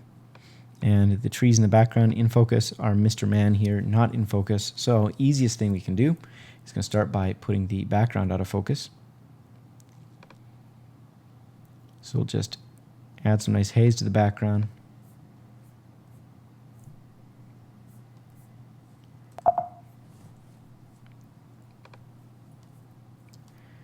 Lower the clarity and the dehaze a little bit more.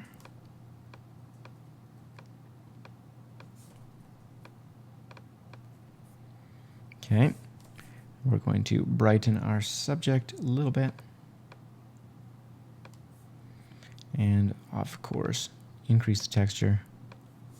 Try and make him seem a little bit sharper. Lower the exposure on our foreground. And then this is looking really extreme, so we are going to dial back the amount. That feels better. And of course, this one's nice and in focus, so gonna save us a lot of energy there.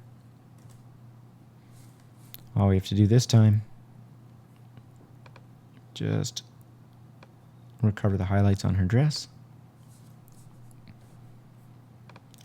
Go select Object, paint on them real quick. We're going to probably decrease the contrast on them. Add a little texture. A little bit of brightness. And then drop our exposure overall. And voila. The same thing, rinse and repeat. So that's the thing. When your photos are well lit, when things just work, when you have a preset that kind of gives you the look you're going for, it's not about trying to reinvent it. Oh, what should I do with this photo? What should I do with this one? They're all pretty similar. You follow a kind of a recipe. You find yourself a workflow and you just start editing. Sit down, take a little bit at a time, and you'll get there. Before, after. Just putting the focus on them. Nothing too complicated. Now, of course, Lightroom Classic, so much faster with these particular photos because I can copy my adjustment brushes at the same time. So I'm not doing a whole bunch of work twice. This just feels kind of annoying having to do it several times in a row, but ah well. They're still pretty quick because I'm making them pretty basic, pretty simple. And the reason I'm using radial filters rather than brushing manually is because I just find they blend better. I don't want it to look like the photo has been edited wherever possible. So a nice radial gradient, when it actually cooperates and works,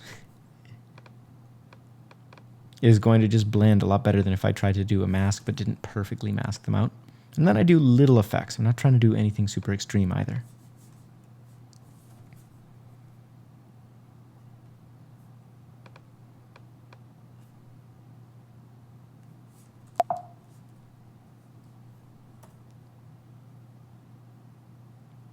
Now with this particular sequence, I could definitely go ahead and get rid of some of these shots. Man, this is very buggy. I do not know why it's not actually drawing. Kind of annoying.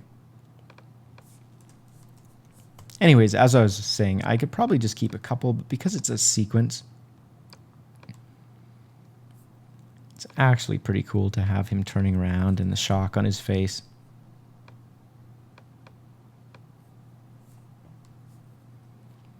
So I kept more than I absolutely needed to.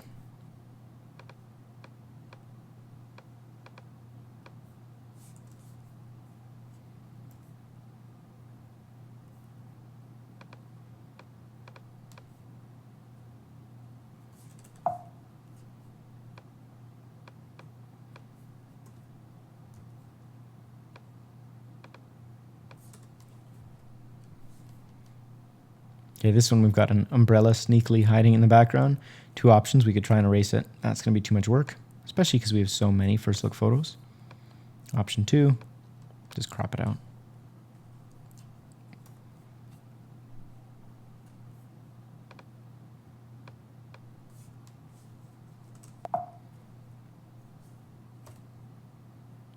And again, I'm drawing, but nothing is happening. What is the deal? So far, I've obviously used Lightroom Classic a lot more over the years than I've used Lightroom CC. However, I will say Lightroom Classic, way less buggy. Way less buggy.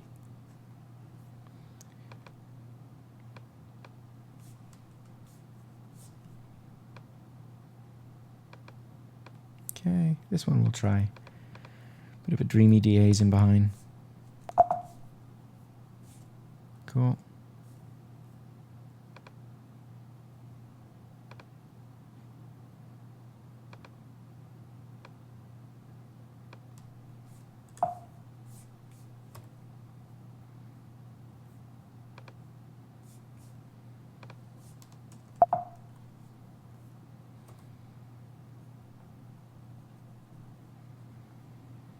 Like, why are you not doing anything?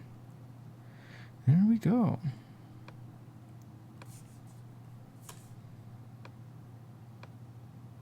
Okay, so we've got houses in the background here. Don't love that. We could experiment and just see what happens if we use the erase brush.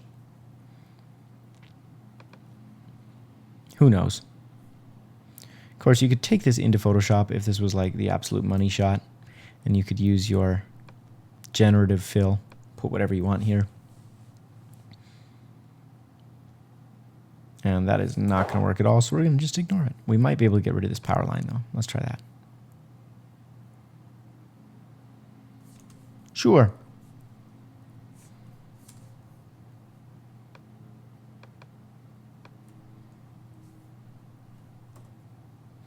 And so if you're wondering why we've gone back in time, and she is again walking out to meet him, it's because we actually had video set up for this particular wedding. And honestly, whether you're doing photo or video, I honestly always recommend just doing it twice. So once you do it for real with the first look, the second time you just say, okay, can you just pretend, just do it one more time for us for a couple of photos.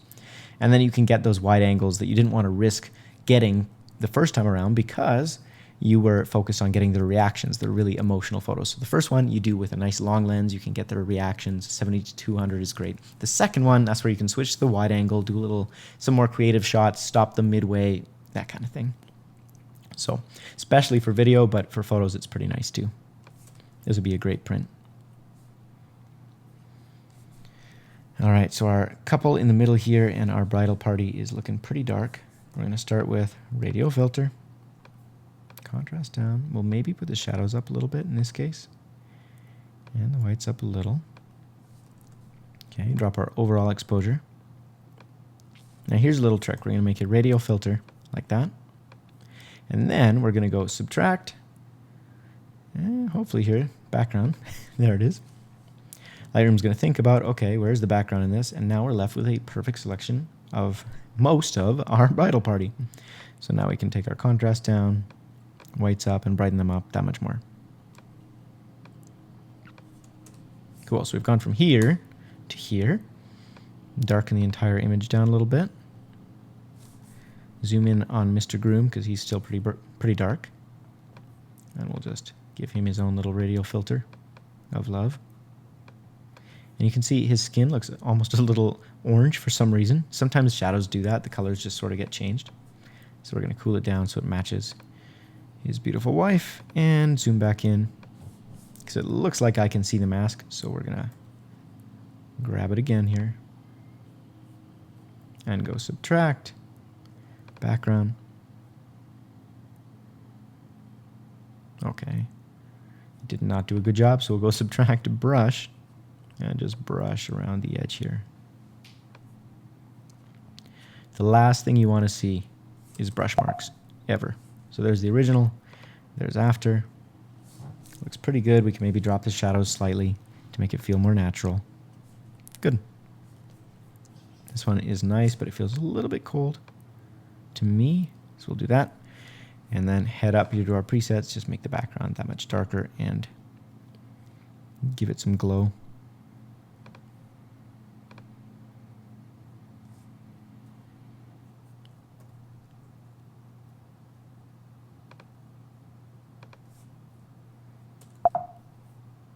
I have no idea where this stupid yellow came from.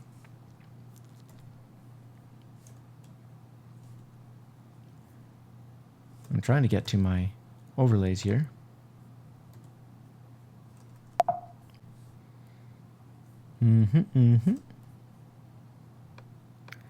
Lower the exposure. Nice radial filter. Brighten them up just a bit. Save her dress. It's like our recipe for success. Save the dress, find success. All right. And I'm going to do a little bit more of a brush on both of them and just add a little tiny bit of texture because they feel slightly like they need to pop off the screen a bit. Good. Same exact thing. Lower our exposure. Radial filter.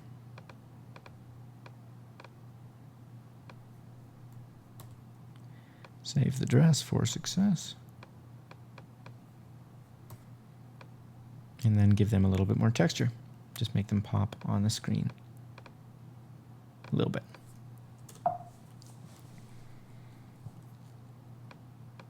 Okay, that looks pretty good, except for the dress is definitely blown out when their skin is where I want it to be, so voila. Whoever it was who decided, you know what, I'm going to make the dude's suit nice and dark and the bride's dress the whitest of whites, they did not have a love for photographers. I will say that much. And I'm just going to see, like, what's the background like? We have this really cool, beautiful sky, and we are, at the moment, blowing it out completely. So I wonder if I take my highlights down, if we can reclaim them. No. But that's okay, because I have a preset here for Sky Darken. And I know by itself that's not going to do enough, but if we increase the amount, and even head over there, let's just see what happens if we drop the exposure way down. Not really. Not unless we drop the exposure of the entire image. So I think about there is probably as good as we'll get. Here's before, here's after. So we've still reclaimed a lot of that sky. We're not blowing it out. But it's not super important to the image, so I'm not going to worry too much about getting it back. Again, second pass, maybe there's a handful of photos I really want to spend a ton of time on. That might be the place that I do that. This one has a ton of sky, so this might be a better example. So we're going to go to Sky Darken. Cool. And grab that brush. We're just going to take our highlights down, our whites down. And of course, it didn't do a great job of selecting this, just the sky, which is too bad. But that's all right. We'll take it as far down as we can and get away with, which might be enough. Because now we can grab our exposure, take it down,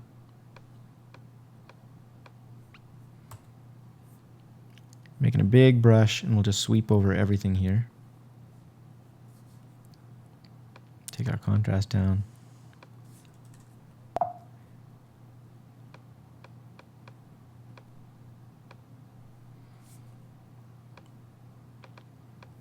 And it's looking like our blacks are just a little too black, so I'm gonna... Okay, so we'll try and erase this branch.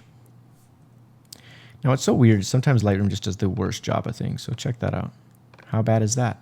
And I think it's because it actually is replacing the branch with the section of sky before the adjustment brush was on it. So this brush is affecting the rest of the sky, but not this area, and that's why it looks so lousy. So we're going to try this again with just an eraser brush on top of that same area and see if it does better once we have a second layer. And would you look at that? It does an actual worse job. So our options are crop the image in, take this into Photoshop for some strange reason. So we're just going to crop it. Save some time. There's not really much going on in the sky that's super amazing anyways. You can check it out by lowering your exposure and seeing, okay, it's all right, but even if I were to like really work with the sky to get it back, I don't think it's necessarily going to like make the image that much better. So for that reason, I'm pretty happy there. Again, 90% of the way, and then we can later on play with it if we want to. Just for the heck of it, I am going to manually mask just up there. Erase it off of this tree. Let's just try recovering a little bit more sky there.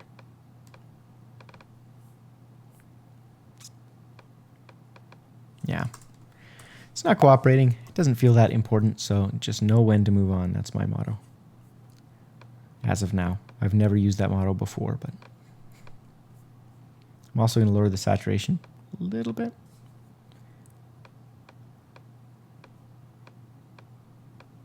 I'm just trying to darken this area down. Okay.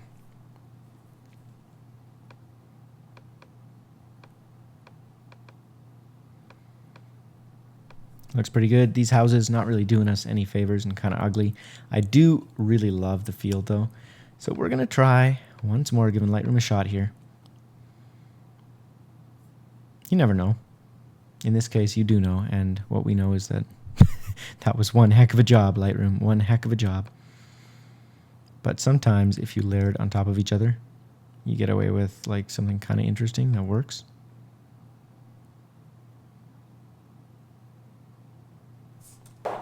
But no, not going to happen. We're just going to embrace it. Again, not super integral. This photo is angled and a little bit more contrasty, but I'm actually okay with that because it's kind of the emotion of the shot itself. So we're going to make a radial gradient, contrast down on them a little bit, brightness up just slightly. We're actually going to even crop in a little bit because again, it's about the moment, not the field. Lower the exposure.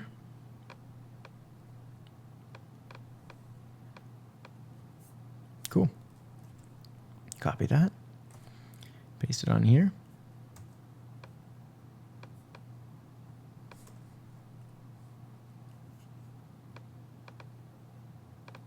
Now, one thing I would recommend when you're taking portraits of the groom, if you want high energy, you want to feel like you're really in it, use a wide angle like this was shot with a 35. But then when you're doing portraits of somebody, you want them to feel, especially the groom, strong, rugged, muscular, whatever. Using a wide angle will most of the time make somebody feel more scrawny, smaller, kind of accentuates their features in a way that isn't super flattering when it's an up-close portrait. So using a 50mm, an 85mm, even a 135 is going to do a good job of just broadening shoulders, making a face seem a little bit larger, more square. So that's something you can just play around with. Personally, I would prefer this with a 50 or an 85 at the very least. This was shot with a 35. It's okay, but I think a slightly longer lens would have flattered him better. All right, looks great. How awesome are those colors when you just don't have to mess with them? Just adjust your exposure, and you can see what a big difference this is. If we press the I key on our keyboard, we can actually see what camera, what lens. So this is the Tamron 7200 on a 5D Mark III. This one, same camera. But the color, for some reason, totally different. probably because this was set to auto white balance. So what we can do, obviously just go through here and lower our color down a little bit.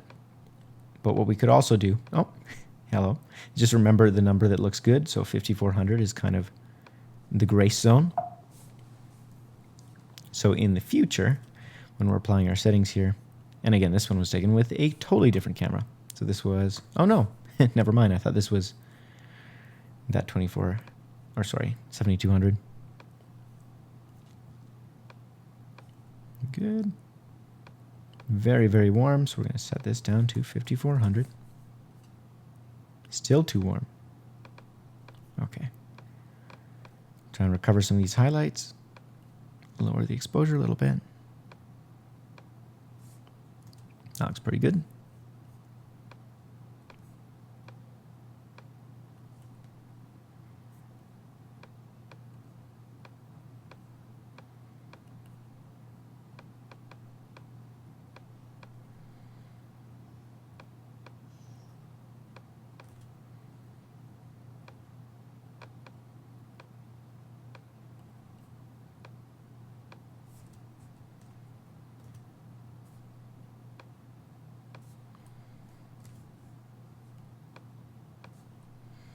So again, once you find your settings, you can just copy paste and save yourself some time. And then it just comes down to dialing in that exposure.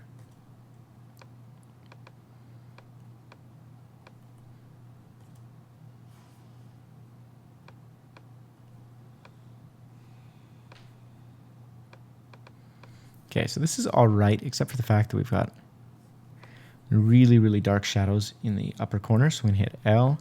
Can make a graduated filter, contrast down all the way, highlights up, whites up.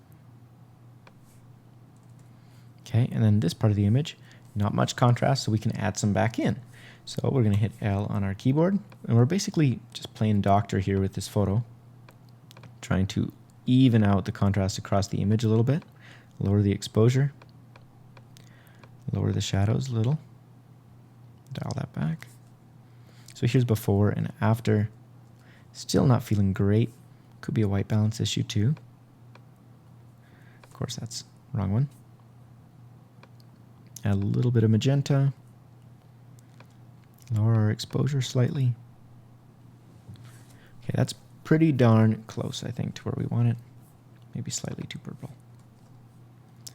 So I'm going to leave it there for now. And again, second pass, that's when your eyes have a chance to rest and look at it again, see, okay, does this need adjustment or is it okay?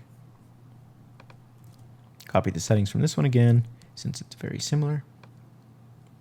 He's having a nice pre-wedding cry.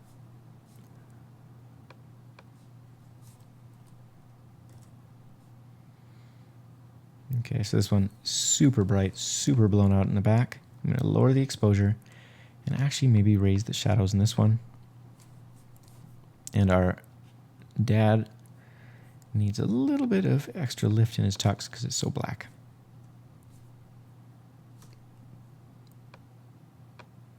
Good. And that looks pretty good. Exposure on her is pretty nice. Contrast is very high, so we're going to try just lowering the highlights. And then give his suit pitch black a little bit of extra help. Good.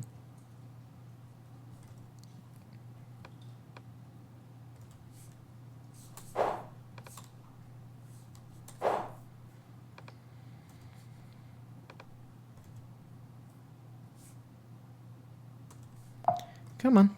There we go.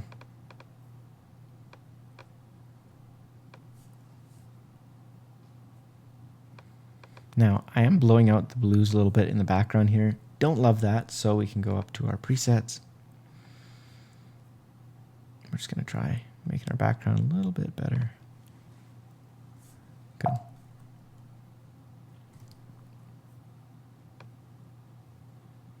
Okay, so our bride, much brighter than our groom because he's standing in the shade. Easy fix, just grab a radial filter, lower the exposure down in that part of the image to where it kind of matches. Raise our light overall. That's better. Probably same thing in this one. So I'm going to warm it up just slightly. Radial filter down here where it's just a little bit brighter. Good. And I'm just visually comparing here to here. Is it about the same brightness? To my eye, that looks close-ish. I don't mind if it's a little darker because your eye then doesn't get caught here. It's looking more there. And our groomsman and our officiant not really adding to the shot, so I could crop in ever so slightly just so he's a little bit bigger in the frame. But then we have half a face. So this is just an experiment. Do we like this better or this better? I'd say probably that moment. But I like the fact that her arm isn't cropped in this, so I'm going to leave it there.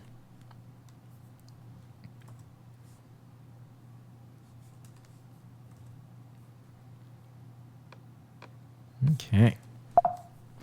Little crooked, so we can adjust it, but then I'm going to end up cropping out our groomsman. And honestly, I think it kind of adds to the realism of the moment by leaving it a little bit dark. I am going to darken down the background though. So I'm going to do that by grabbing the AI bloom, head over and grab that mask. Now what is up with that? Every other time it's been working.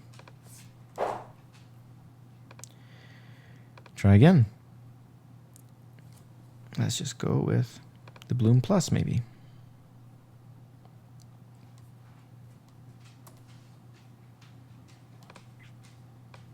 Darken it down. There we go. Before, after. Now that I see it, looks like it's gone a little bit too far, so we'll darken everything down a little. Grab a radial filter on Mr. World's Best Dad. Awesome. Head back into our mask. And to get to this panel, I'm just hitting B as if I was adding a new brush, and then I just click over here to any of these masks. I'm going to decrease the amount. Of course, even though I've selected this one, it's adjusting this one. How fun is that?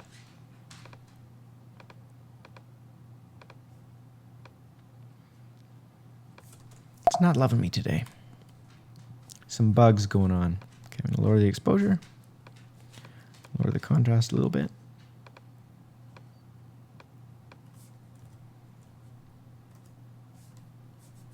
Good. This one's a little bit cold. Warm it up. And your eye, again, isn't drawn to the focal point of the image because our out of focus groomsman is actually brighter. So what do? Make this guy a little brighter, and then your eye will be drawn towards him instead. Then darken the whole image down.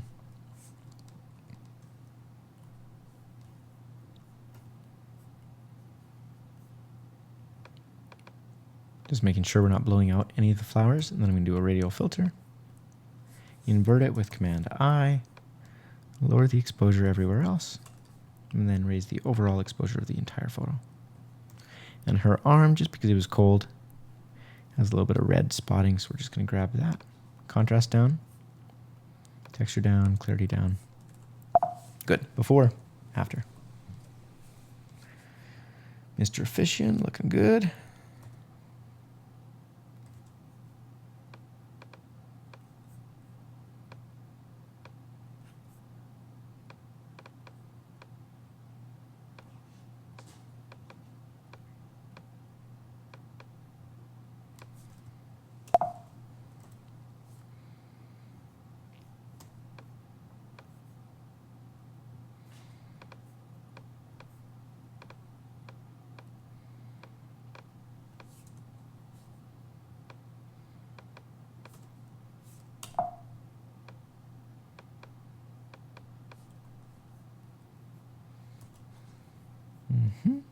Very nice, very nice. Again, we'll just put the focus on this moment a little bit. Command I, darken everything down slightly, texture down, clarity down. Good. And now we've got camera number 2 with a different timestamp. So for the rest of this one, we're not going to worry about the fact that they're out of order. But generally, you do that at the beginning of the editing process. Do as I say, not as not as I just did. That looks pretty good. But it's nice. It mixes it up. Instead of you watching me edit 5,000 ceremony photos in a row, it's like 10 ceremony photos, then 10 photo shoot photos. That's what I'm looking out for. I'm looking out for you. Trying to keep things fresh.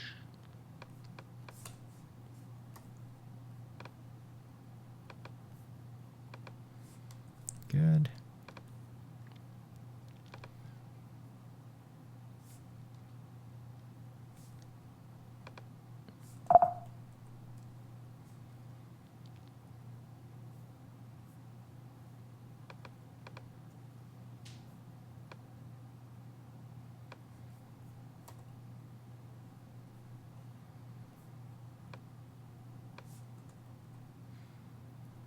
Okay, so this one's crooked. We'll just adjust that. C tool, C key on your keyboard.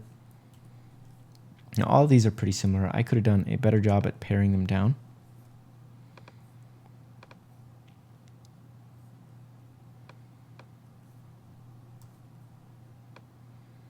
But it is nice having some wides, and I always make sure to try and shoot some. One, because I just really like wide angles. That's generally my favorite type of photo.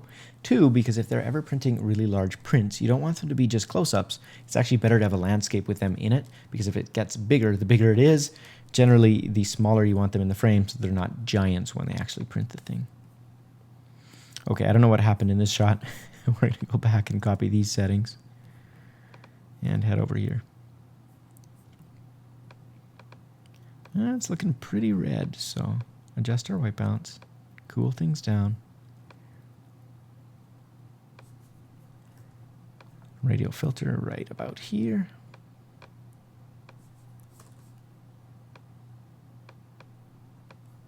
And maybe drop the saturation on the oranges just a little bit.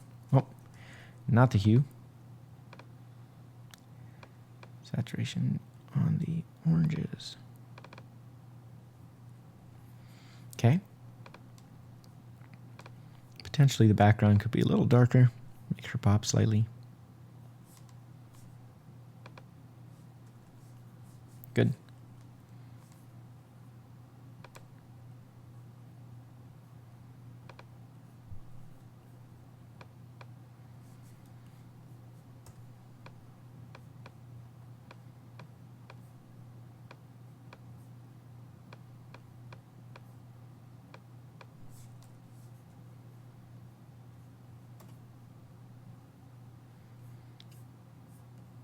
Little texture, a little bit of clarity. Good. And again, same with these particular photos. I think I kept way too many. But my problem was I just liked them so much. I had a hard time letting go.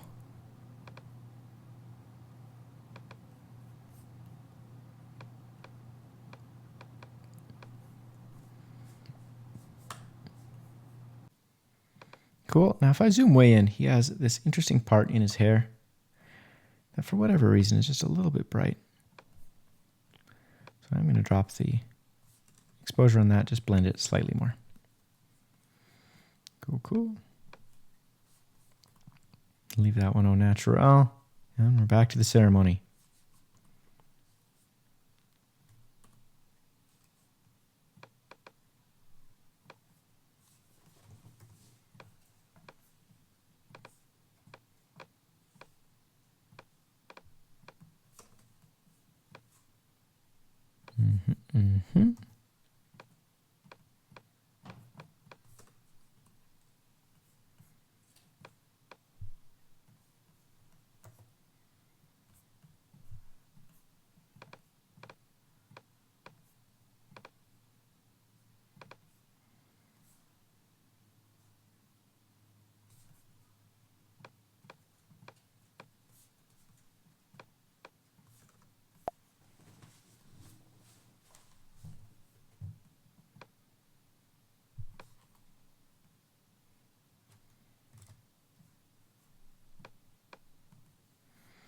White balance looks off on this one, just a little bit too pink.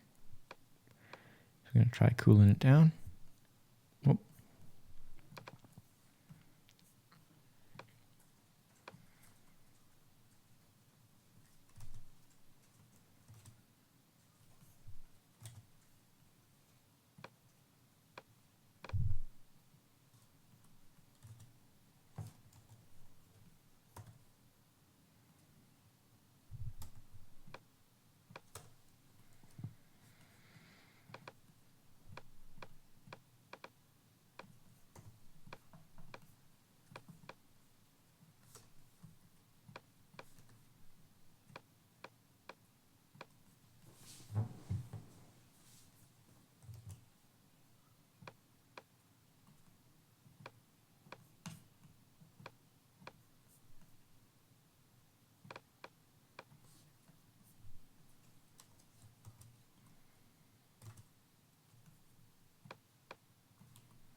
In this one, we have a really nice looking sky, so I might try just going to my presets. Go sky darken.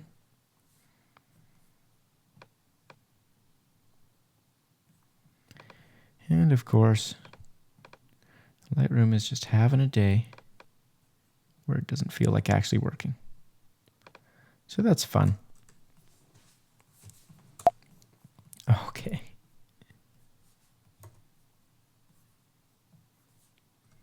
Good.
And honestly, these ones are looking pretty easy, pretty good.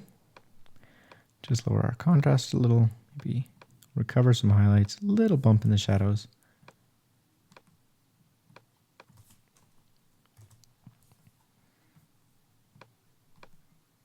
Now, in general, I would so much rather, if you're ever doing family photos, group shots, take the photos, maybe not necessarily this wide, but you are so much better off having this much room, and then you can always crop in, versus trying to get too tight, and then you just can't fix it because you can't crop out.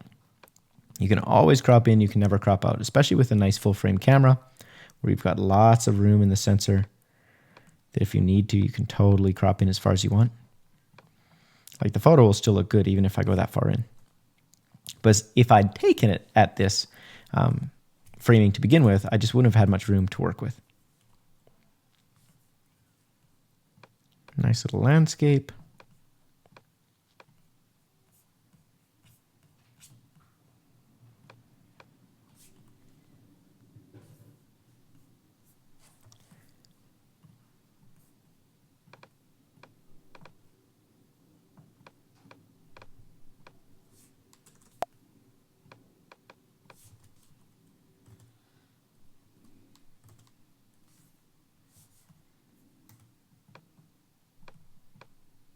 So here's an example of if it had only been wider, I never would have had this issue with cropping out the bottom of her dress.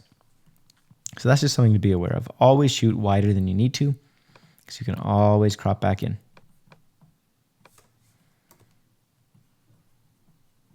Unless it's a really low light environment, in which case, sure, if it's really low, really high ISO, you don't want to be cropping in too far. But even so, unless you're shooting in the dark, you're probably going to be better off leaving it wider. And to be honest, same goes for the actual ceremony itself. When people are walking down the aisle, you're better off being a little bit wider and you can crop in unless it's a high ISO situation. So if it's outdoors like this where you have lots of light, you can always crop in. If, however, it's the opposite and it's really dark and you're going to have to worry about high ISO, green, that kind of thing, well, then you do need to think about, okay, let's crop in to start with our lens and not depend on this later. Because a photo that's already high ISO and noisy, you do not want to zoom in on that.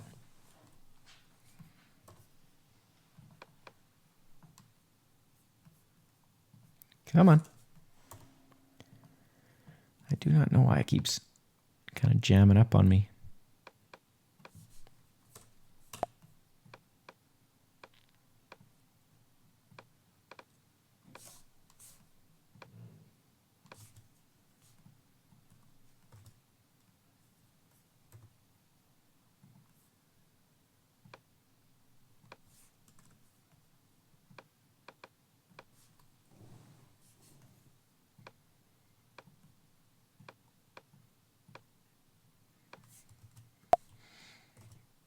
Okay.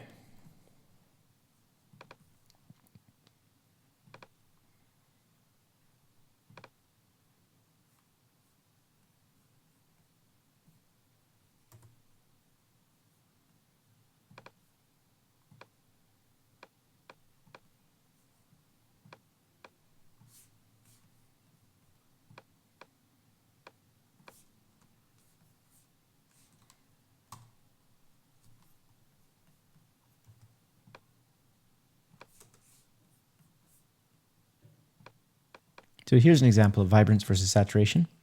Notice how the greens and the blues are really coming out, but the skin isn't affected as much. Whereas with saturation, the skin's going to get much more orange. So there's at 100 saturation versus 100 vibrance.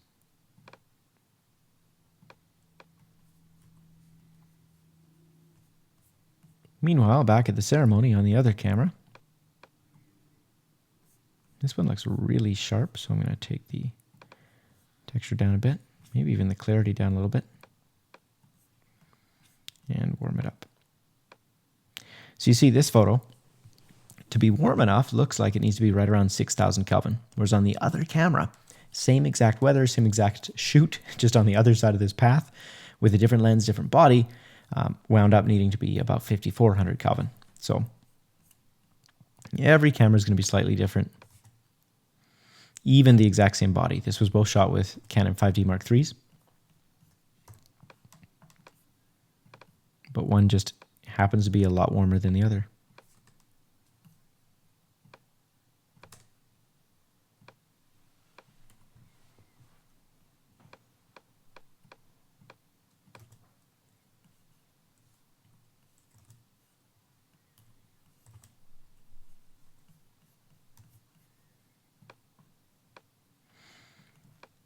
So in video, there's this thing called looking room. And the idea is wherever the person's looking, you want that side of the frame to be slightly larger than the part they're walking away from or looking away from. So in this case, there's too much room on this side.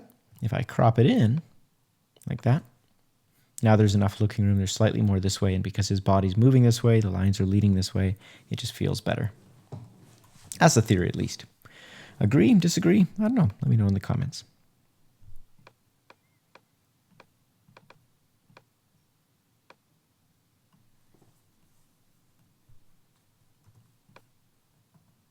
Okay, so easy way to select a whole bunch of people. Make a nice big radial filter. And we're going to go subtract, background. And in theory, there we go. Contrast down, highlights up, whites up. Now we've brightened up the people. Before, after. And it doesn't look like I've done a whole lot with this edit, and that's kind of the idea, right? A good edit isn't going to look like it's been edited. It's going to look like a natural photo, and wow, everything just happened to coalesce and looked perfect in this one particular shot. That's what you're going for in theory. We're just going to select our girl here. Oh. Did a very bad job. Try again. We'll just do a manual like that.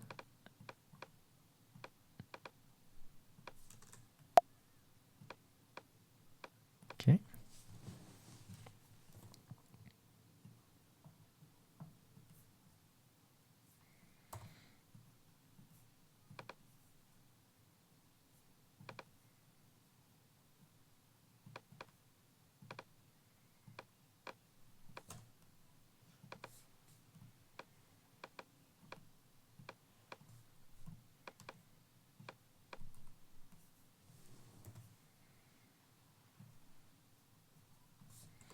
Yeah, see, every time I hit B for a brush, I'm brushing, but nothing happens. Something funky going on, says I. So this one, same thing. Looking room is on this side, so we're going to crop it in so that she's slightly off to the side looking that way.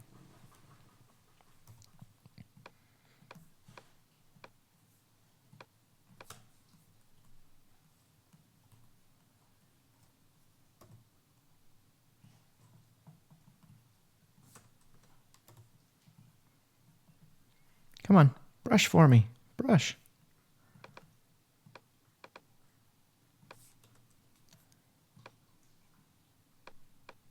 And you're going to notice some of these photos, it's like the colors almost washed out. I'm pretty sure it's because this was taken with an old Sigma Art 35mm, and the colors just aren't as good as if you'd had a Canon 35mm.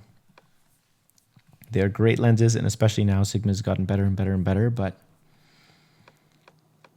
that's my theory, at least, is that these colors and the sharpness of this lens, like it looks almost too sharp, but not in like a good way.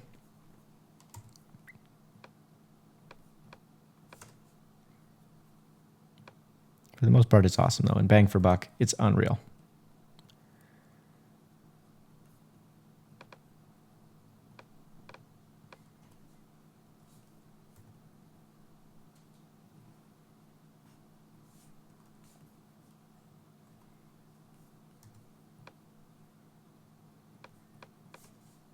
Good, and this one's very similar to the last one, the only difference being we see more of the groom. Same exact thing. Exposure down over there. Brighten everything back up.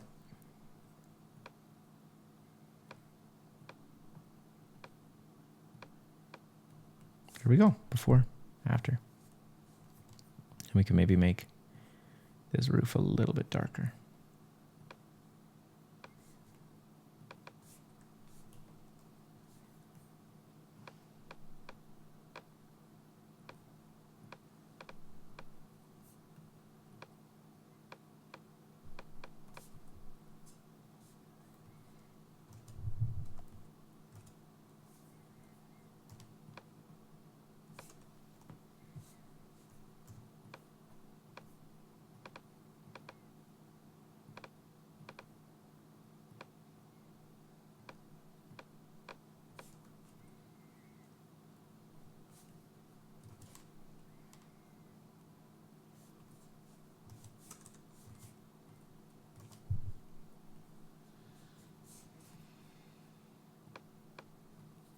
And again, your eye gets drawn to the brightest part of the image, which right now is up in the top. So we're going to make a graduated filter like that. Bring that exposure down so your eyes are drawn more to the lower part of the photo, hopefully.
I'm going to make this foreground just a little darker.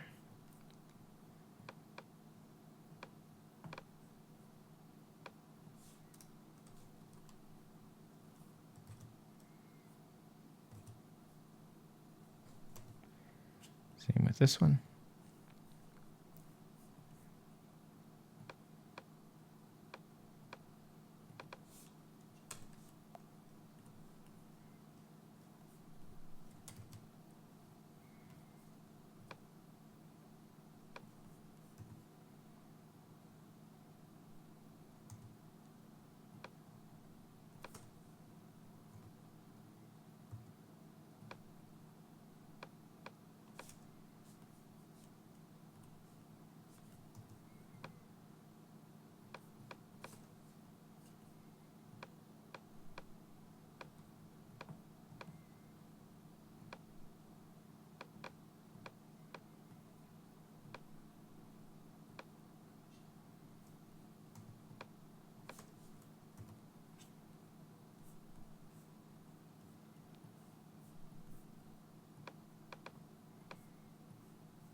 And so this one, I'm just grabbing the floor, lowering those shadows just so that your eye is drawn more to them. Before, after.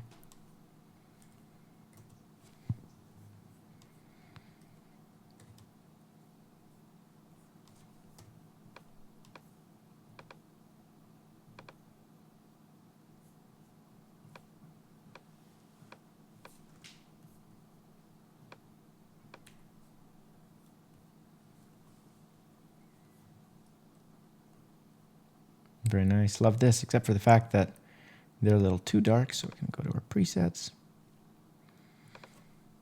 Try our HDR soften. Awesome. Try this again, same thing. That'll allow us just to darken the image a little bit. Here's before and after. Very nice.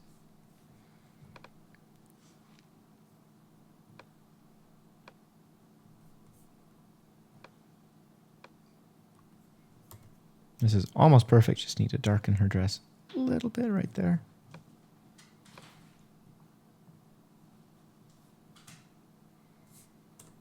Okay.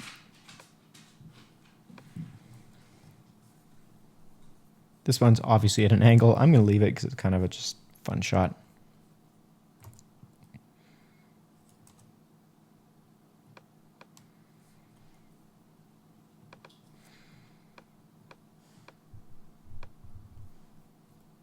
Darker on this side than on this side, so I'm going to hit L, graduate a filter, brighten it up.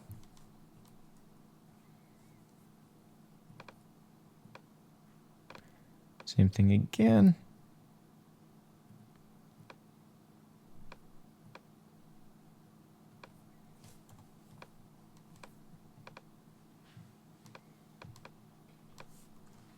Nice.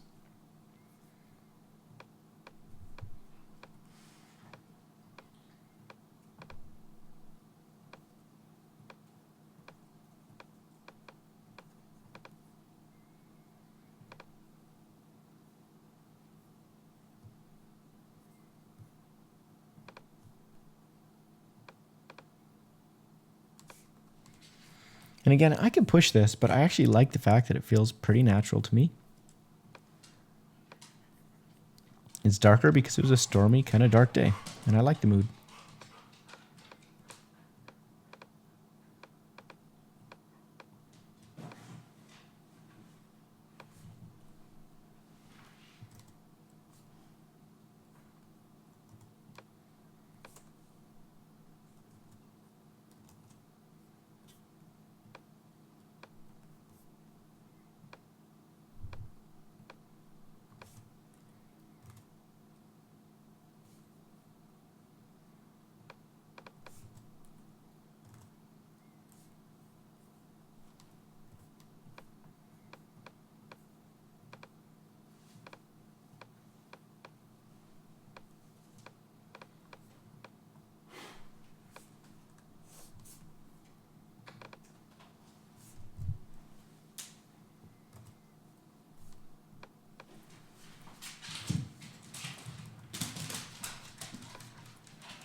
And that would be two awesome dogs that I'm house sitting for a couple of days, just having fun in the background, if you're wondering what that scurrying noise is. All right, pretty good group shot, except for our greens are looking a little bit too saturated, so we're just going to desaturate them a little bit and maybe bring the luminance down slightly.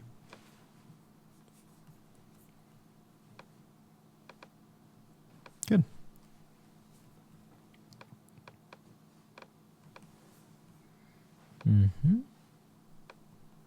Okay, highlights definitely getting blown out on the shirt and the dress, so we'll bring those down. That's not too shabby. And this one I'm actually going to warm up a little bit, brighten up a little bit, and crop so that it's a little more straight. Now the thing is, we are cropping people out of this photo. It's okay because I have another one that we already edited that has everybody in it, so that's fine. This one also has a power line in the back, but again, I have enough photos that I don't think I need to worry about removing this. Not that important, but since it's really quick and easy, I can get rid of stuff like this little leaf in the background, these couple of petals or weeds or whatever they are.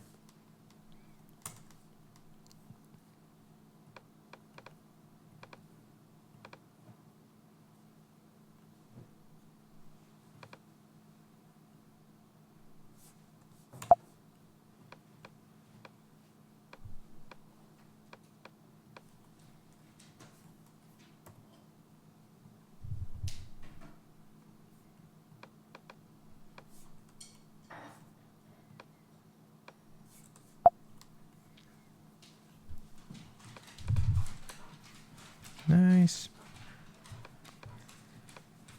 Nice.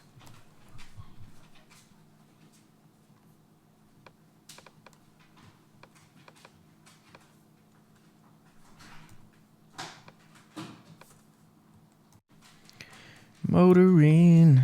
Doom, doom, doom, doom, doom, doom. Do, do, do, do, do, motoring.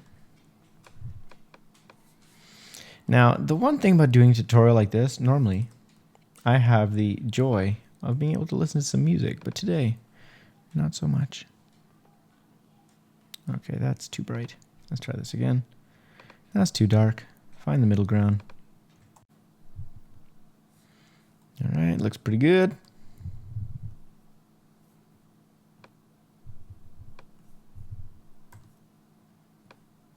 So this one, our bridesmaid over here, looking pretty green and then also obviously darker than the rest of the image.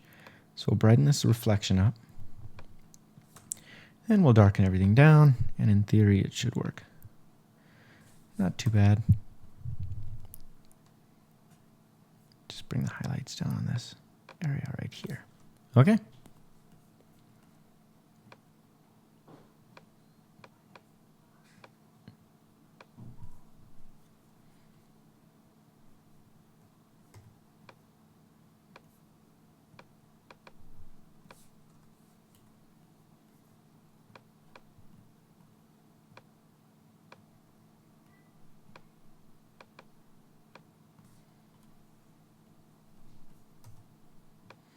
So this one obviously is needing a crop, but it's also because the photo was taken off to the side, the lines just aren't lining up vertically. So what we can do here is go on down to our transform tool.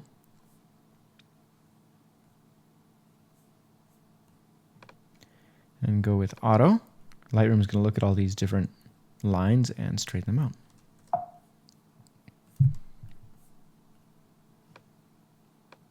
Warm it up a bit.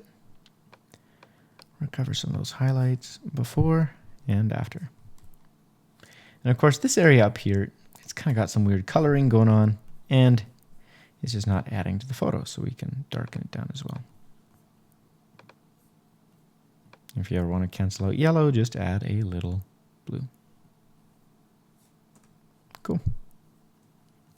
Same thing here, but I'm not going to worry so much about straightening out these lines. Instead, I'll just try cropping in and sort of rolling with it.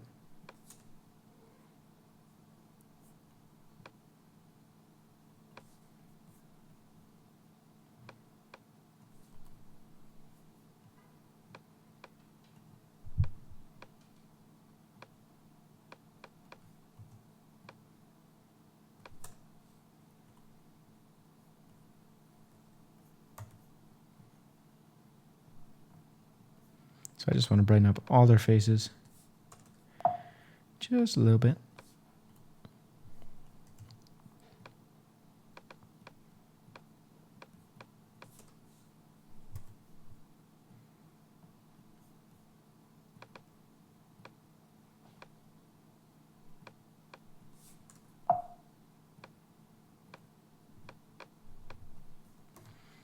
Nice, and then this floor, because it's not adding to the photo, we can just drop the shadows a bit so they pop just a little more. Cool. And one thing that's crazy, look how much more contrast and pop the image has just by lowering the exposure just a little bit. Like the difference between there and there, it's pretty extreme. Copy that.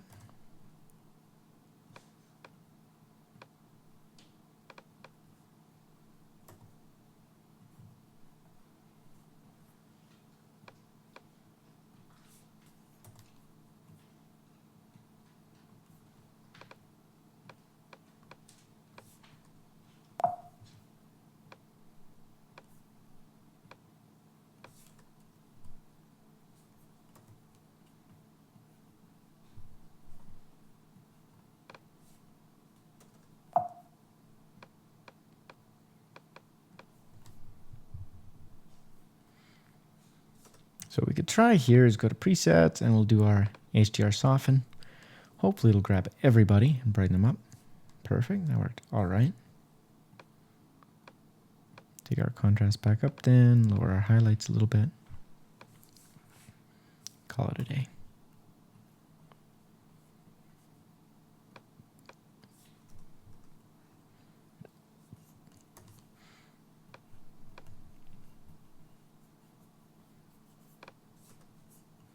And again, the brush, it's almost like Lightroom needs to load the photo for a little while before it will work with the brush. So I'm just going to leave it alone. Let's do some AI bloom in the background. Some subject soften and brighten up. Brush this foreground. Voila. Before, after. And straighten her out.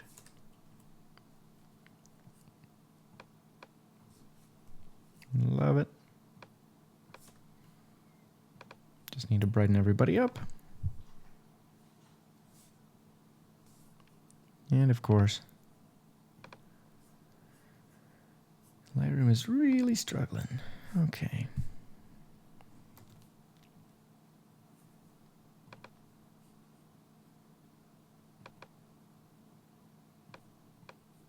Hello.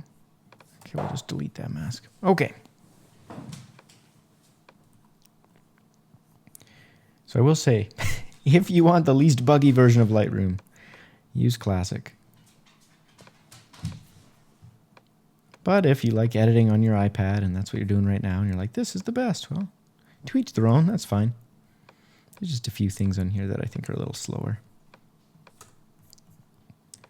But if you like editing on the iPad, having your photos sync, it's great for social, great for multi-device, great for mobile. By all means, I get it. It all just comes down to what your individual needs and preferences are.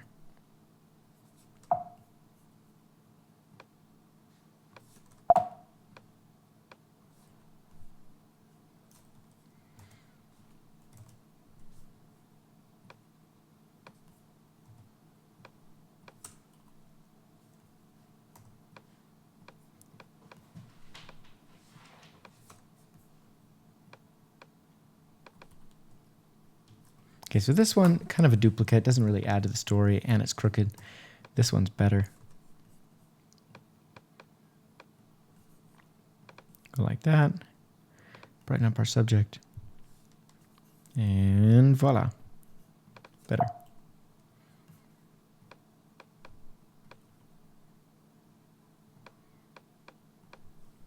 Pretty much the same photo twice in a row. I like this one better. This one I might just do in black and white. Try to just turn the saturation down.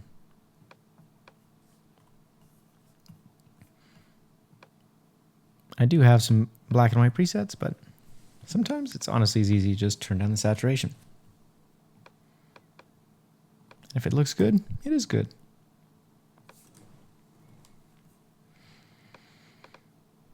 All right, got us some reception details.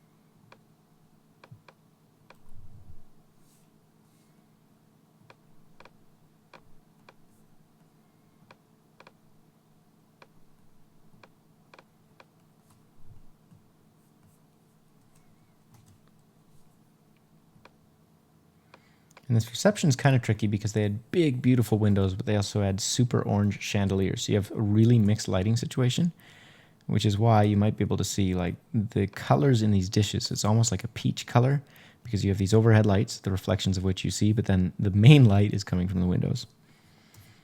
So that's why the colors are kind of funky. There just really isn't much you can do about that.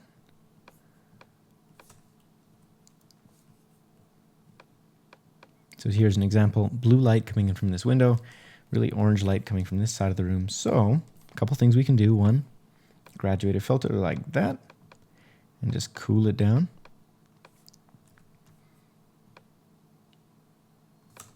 And two,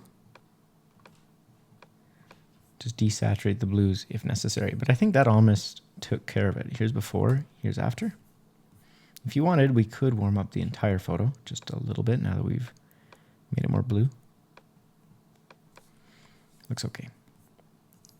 All right, pretty dark inside the car window, so we'll make a radial filter.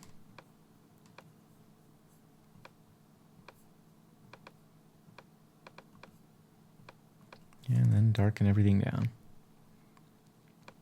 Bam.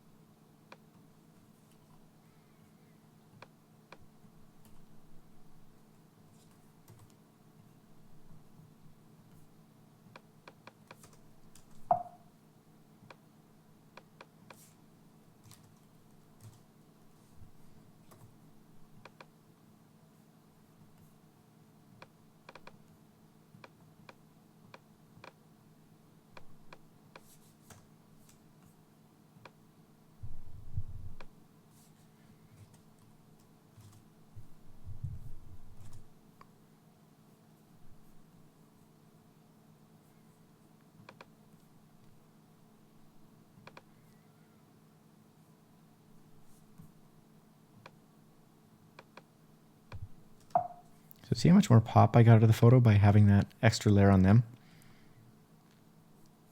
And of course, something else happened. There we go. Before, after.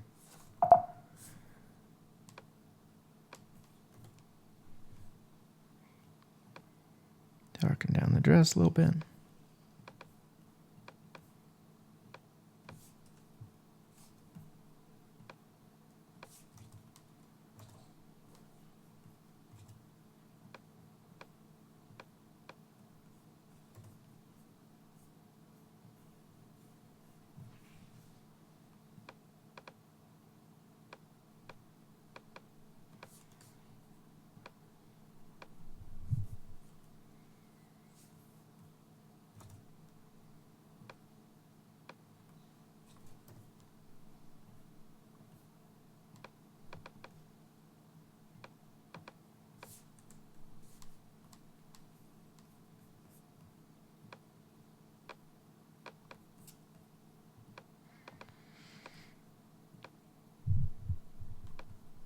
Now I wish that on this side we had a little bit of extra room, just like on this one. That's why you should always shoot wider, even have their chins, their faces in it, and I could always crop in to get this shot. But because we want it to match, we're just going to do one of these.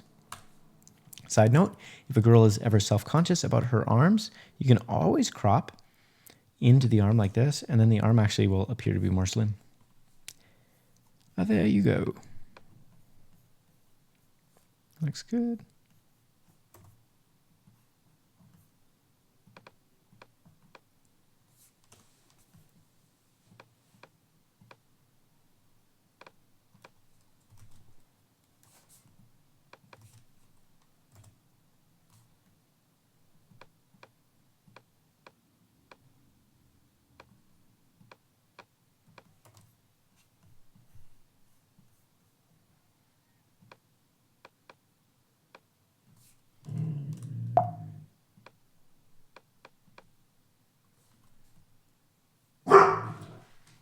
Whoops.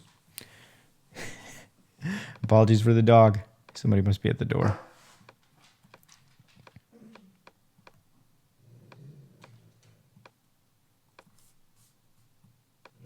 What is it, buddy? It's okay. We're almost done.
Good. In this case, I'm actually going to drop the shadows down because they don't really add to the photo. Beautiful. Same thing here. So we're going to come down to our oranges and bring the saturation way down. Yellows, could try maybe the same thing. Or we can actually warm our yellows up a little bit. Because what's happening is we've got two different light temperatures, right? We've got outside, which is too blue, inside, which is too yellow. So if we kind of bring them closer together, we can maybe get away with lowering our white balance without outside looking too blue. Somewhere around there. So here's before and there's after. I'm not loving it.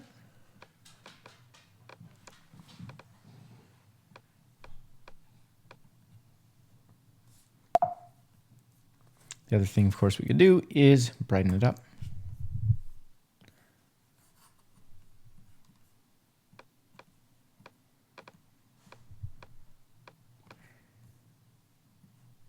That'll make it feel a little bit better as well. So notice how much better this is because now we're shooting mostly with the kind of key light being the window instead of shooting from the shadow side towards this massive window. So even though we still have that same, let's call it light pollution, the mixed light, you wind up getting much better tones, and then it's okay that there's some orange in the background here. You still see what color the cake is supposed to be, and it doesn't feel weird. Whereas this one, you have all of that kind of icky light, just not as nice. So we can take a radial filter, put it on Mr. Cake, if it will ever load. There we go. Highlights, whites. There we go. Before, after, not too bad. And we could crop in because we've got a weird toolbox down here in the bottom, but I don't think it's that noticeable. Instead, I'm just going to go on there and bring the saturation down a bit. So it's less obvious, more in the background. Okay. We are closing in. If you're wondering how these shots are lit, it wasn't all with natural light. Notice the windows here. So what's lighting this side of her face?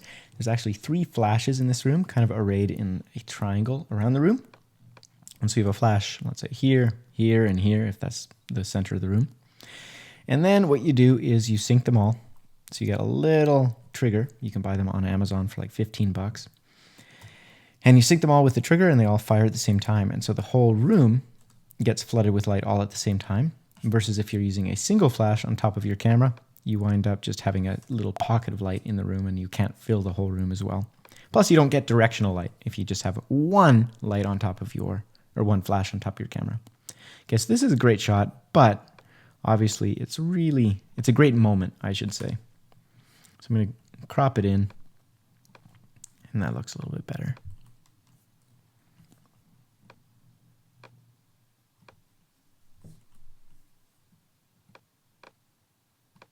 Very nice.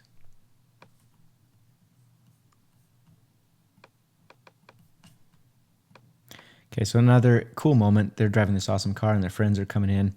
They're saying, hey, but you can't really see that's going on, so I'm going to crop in so it's really obvious what's happening. You also got to think about, okay, if someone's seeing this photo for the first time, are they going to notice what I want them to notice? In this case, photographer here on the left, car here parked on the right, not really adding to the shot. This really tells more of a story. And we could even brighten them up so they're more obvious in the frame. Grab those highlights on her dress too. Cool. We are so close now.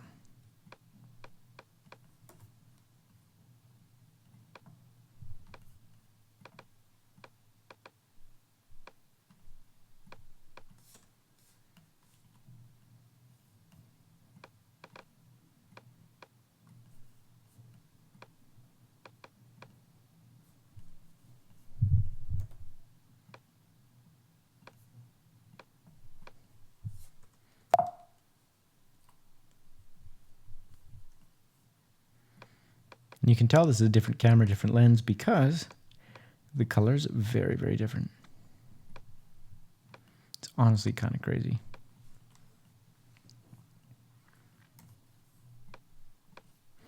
Okay, so remember how we had that not as flattering photo of the bridesmaids earlier? Well, I could definitely use this one instead and crop it in. So that's why it doesn't pay to spend so much time on the photos up front, because later on it's like, oh, I can actually just use this one as the bridesmaid photo. And that'll do everything I need it to do. So I can do this a little bit wide, and then I can also export one as a virtual copy. So we'll right click this one, and we should be able to make a copy.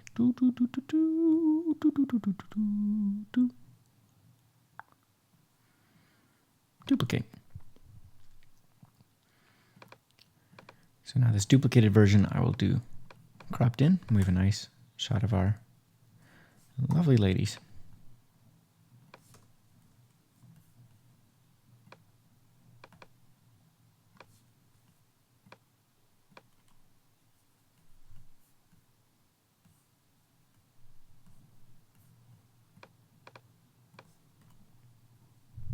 Okay, let there be reception. Radio filter to brighten this part of the room, because that's kind of where all the action's happening.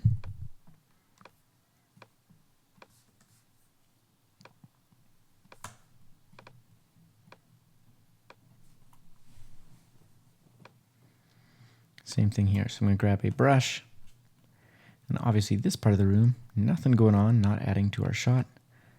We'll bring that exposure way down.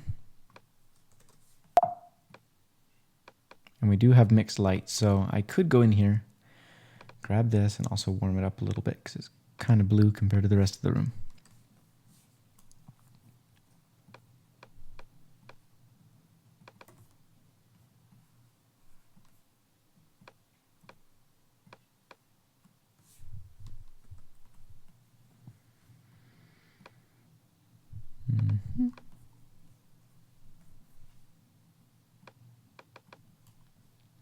This really isn't a photo of anything in particular, and the one guy looking isn't looking at me, so I'm actually going to remove that one.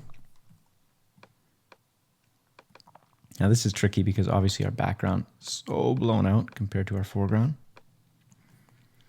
So we're going to start by just evening out the light a little bit. Hit L on our keyboard, make a nice graduated overlay to just brighten up the bottom of the image slightly. Then we're going to head back into our presets and go subject soften. That might brighten them up a little bit. Okay. Lower my exposure. And we're feeling slightly better. That's probably the best compromise we can make. without doing a whole ton of other stuff. And because I have other shots of them, I'm not going to worry too much about, spending an hour on this. 90% of the way, and then we'll come back later if it really needs attention. This one's kind of cool, but again, same thing with the light. I think just making it a black and white is going to solve a lot of our problems. Make a radial filter here just to make everything a little bit darker. Invert it with Command I. There we go.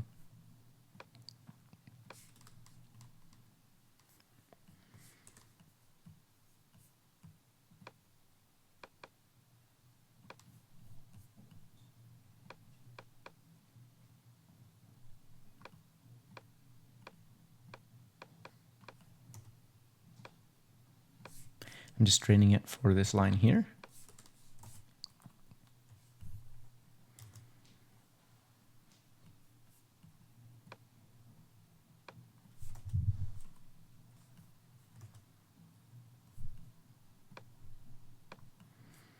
And that's not a particularly flattering photo. So I think I'm going to get rid of that one. Looks a little weird.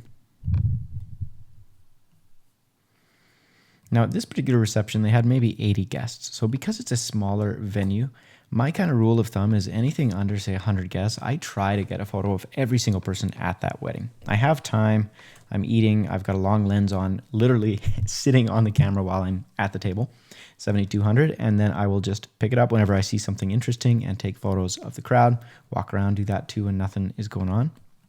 That's important because at the end of the day, one, you don't know as the photographer who the important people are and who the not important people are. And so the last thing you want is to take a whole bunch of photos of the people who are the most photogenic, only to find out that they were the people who really weren't that close to the bride and groom. They were just friends of friends or a +1. That has happened to me in the past. And the other thing is, obviously, looking back on the day, they are going to want amazing photos of themselves. But what's really going to matter, what they're going to treasure years and years from now, is all the people they love who might no longer be around. And it's like, oh, how cool is that to have a photo of Uncle Bill or Auntie Sue or whatever. That's my theory.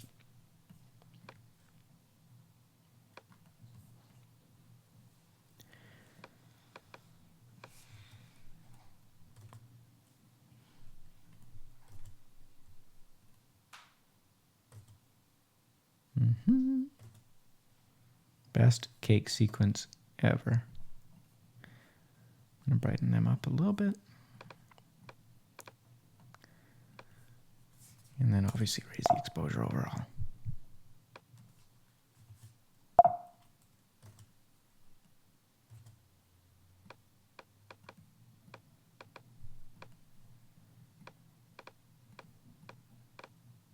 So there's some strange orangeness going on with her skins. We'll just take the saturation down a little bit. That is a hilarious photo.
Okay, this one, so much mixed light. So we got really yellow light over here.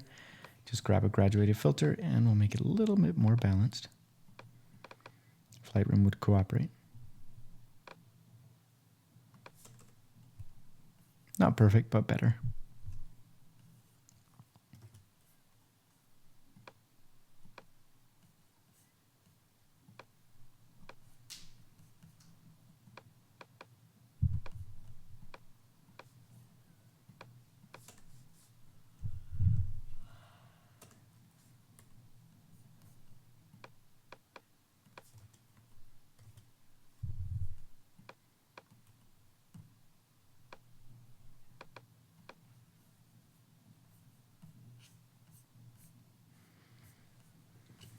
these, we're definitely going to need some noise reduction. So I could do the AI noise reduction. For now, we're just going to add a little bit extra here.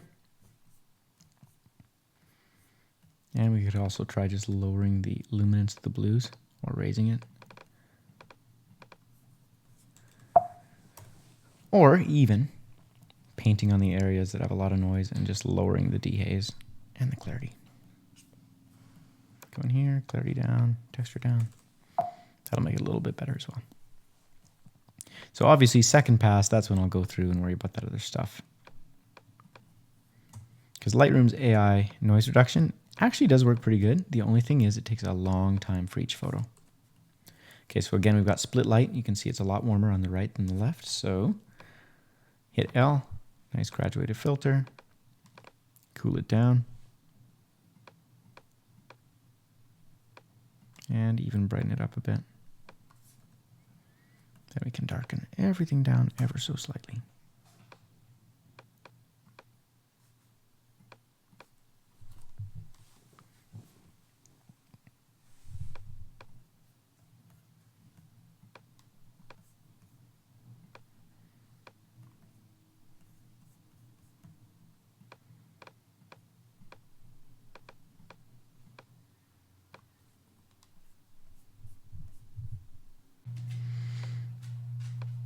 All right.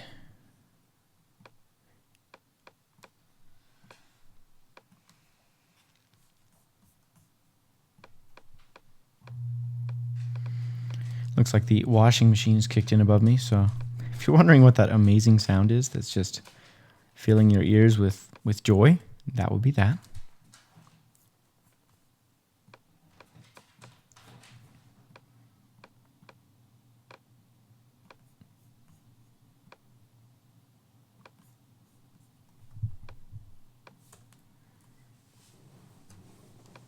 We're almost at the dances, so that means we are almost done. Now, if you're wondering the secret to taking night photos, editing night photos, 90% of editing night photos, making it good, comes down to getting it in camera, getting really nice light in camera. So that's why I took the time to set up 3 flashes in here, and we also had video lights too. The better your light, the better the photos are going to be.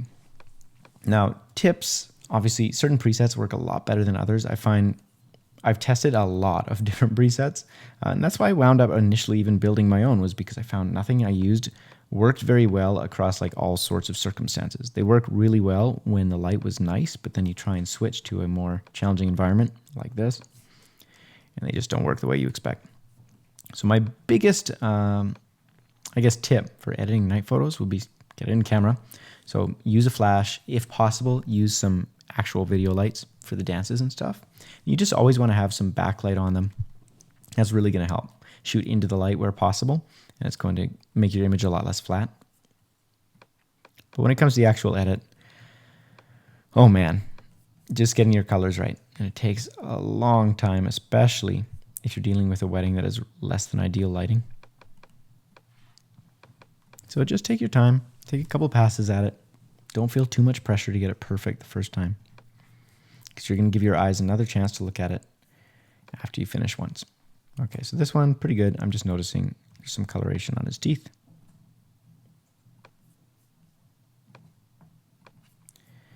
And Lightroom, as per usual, is being a butt and not actually working. There we go. Okay, so we're just going to take that down a little bit, take the highlights up. So again, we're not trying to make his teeth absolutely porcelain, because that would just look weird. We're just lightening them slightly. And fun story, this was actually the grandparents of the couple, of the bride, I think. And this was their 60th wedding anniversary on the same night that their granddaughter got married. So they had a first dance as well. And it was cute, and everybody cried, including me. Because that's how hard I am. I grew up on the streets. All right, so this one, it looks like my contrast is a little funny, almost like the shadows have been raised too high. Or maybe it's because I lowered the highlights too much. So again, getting your colors right, it's not just about getting the color itself, it's getting the hue, the luminance, and the saturation where it needs to be. And if you have just one wrong, like in this case, I think I just had the hue was maybe right, this saturation was right, but the luminance value of the highlights was just not quite right. So it felt funny. Okay, pretty good. Now, one thing I'm noticing, if you're using Lightroom Classic or Lightroom CC, the difference between the two of them, I can do a lot more in a lot less time in Lightroom Classic, just because there's a few more options with the keyboard shortcuts. So like I would maybe go into the AI presets a bit more if I was in Lightroom Classic than I have been here for the reception photos, because they just are a little easier to get to. But honestly, they're pretty close. Okay. Shredding up that dance floor.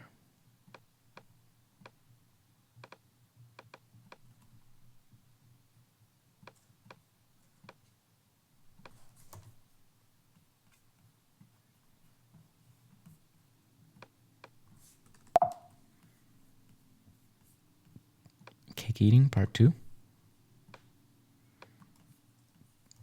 I'm going to crop in because the rest of this really not serving the image. If you're wondering what this black band is, it's because if you look at the info for this shot, we shot at 1/320th of a second, which is faster than the sync speed of the flash. And so because of that, essentially you catch the flash when it's in the middle of flashing, and so it doesn't fill the entire room. You get these weird kind of black streaks. So if you're ever wondering what's happening, you just need to lower your shutter speed. And with flash, it's interesting because you can have a low shutter speed, but because the flash is on and off so fast, it actually freezes motion, even though your shutter speed might be a 50th of a second or something like that. If you'd be interested in actually having a flash video, like a tutorial, let me know in the comments. Happy to look into it.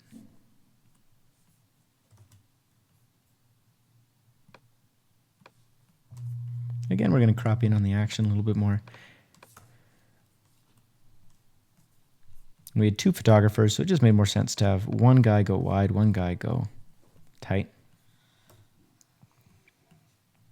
Get a little bit more variety that way. Calm down, it's okay. I know I wish it were a 50 mil instead of a 35, but I'll survive. We are so close, people. So hopefully this video was helpful to you in some way, shape, or form. If it was, hit that like button. Let me know if you have any questions. I will do my very best to answer every single one.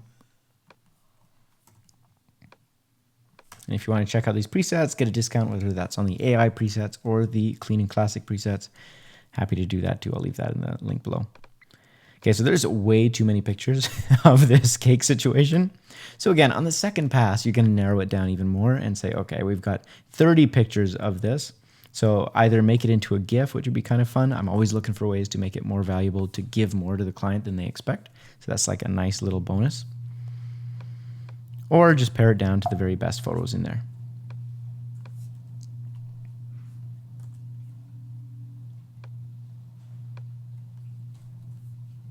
It's brighter on this side of the room, so I'm just going to darken it down.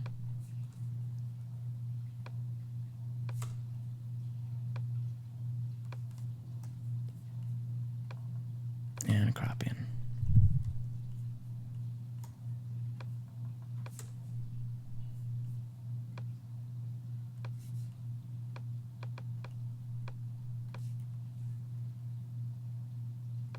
Okay, we got our bouquet. Houston, we are near the end of the evening. Okay, so these ladies are looking a lot more blue. So we're just going to try and even out that light. Get the brightness about the same between the bridesmaids and the bride. And then this upper area is so bright because we had flashes going up there. Does not need to be that bright because we don't want our eyes looking at it. Now we can crop in.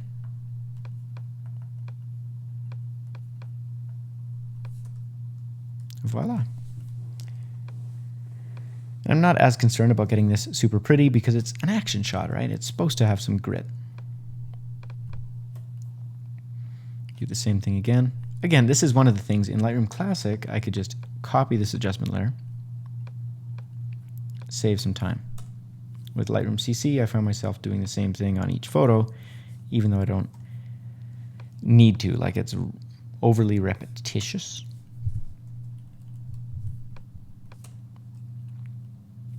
But that's okay. We're close.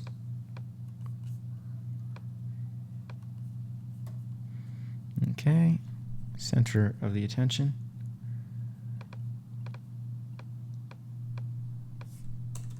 Good. Whole thing's a little bit cold, so we'll warm it up. And then the part of the room that's too bright, just take the exposure down a little bit.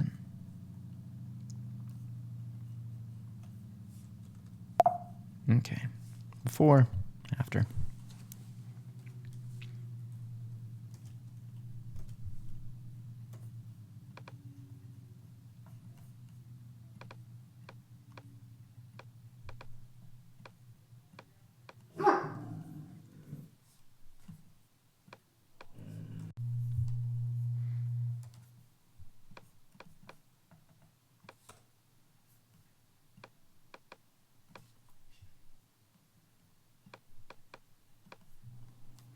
Never a prouder moment. Again, hit L, make a nice linear gradient to just darken down the ceiling.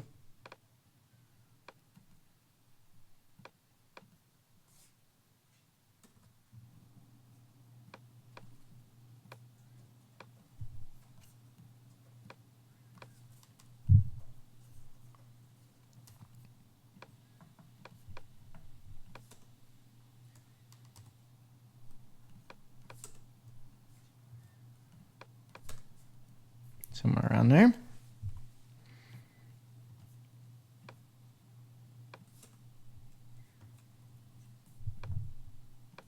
You can see even in this shot we've got the flash backlighting, and then this is the reflection of the entrance, which is in front of our groom. We've got a flash here and another video light pointing this way.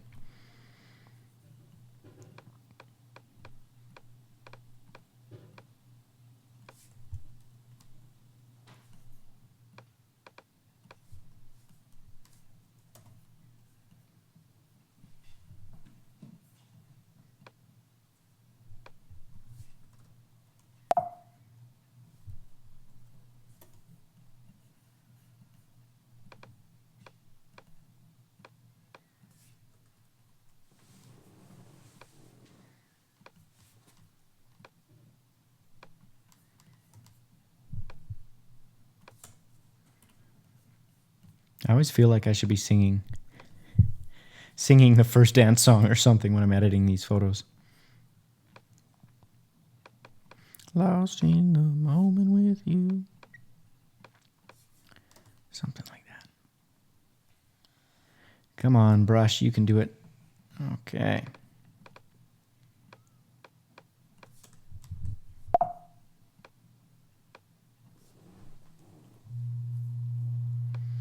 Our father-daughter dance.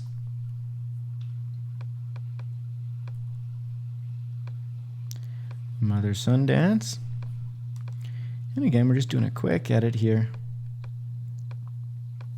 We can always come back, and on our second pass, if we're like, oh, that's a little rough, needs more attention, that's when we do that. But sometimes you do get it on the first pass, and you come back, you look at it, you're like, oh, that's fine.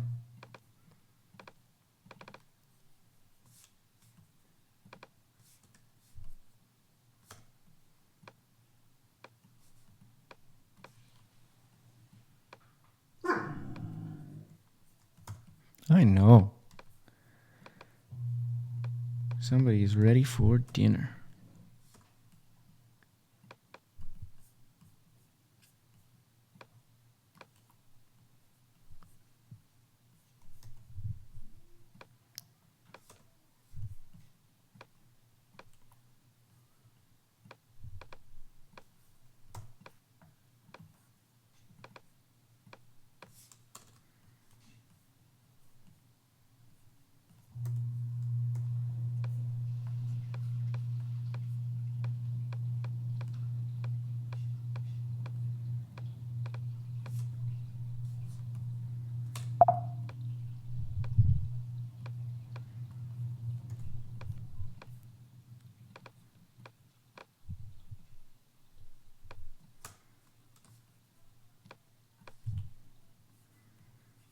Love this photo. Super sweet.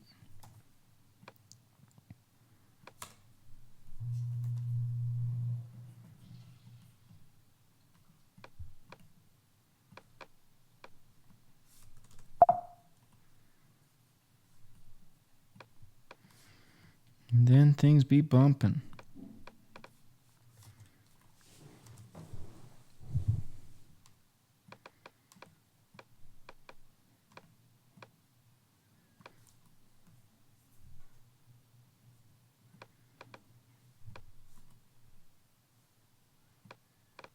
Love this shot. Just wish he were in focus. So, because it's the groom, he's worth our time. We're going to try and just bring our texture up a little bit. And because it's clearly out of focus and clearly in focus in the background, I think the easiest way to get around this, just put in black and white. Put a radial filter on it to darken everything outside of him a little bit. And then it looks kind of stylistic and cool.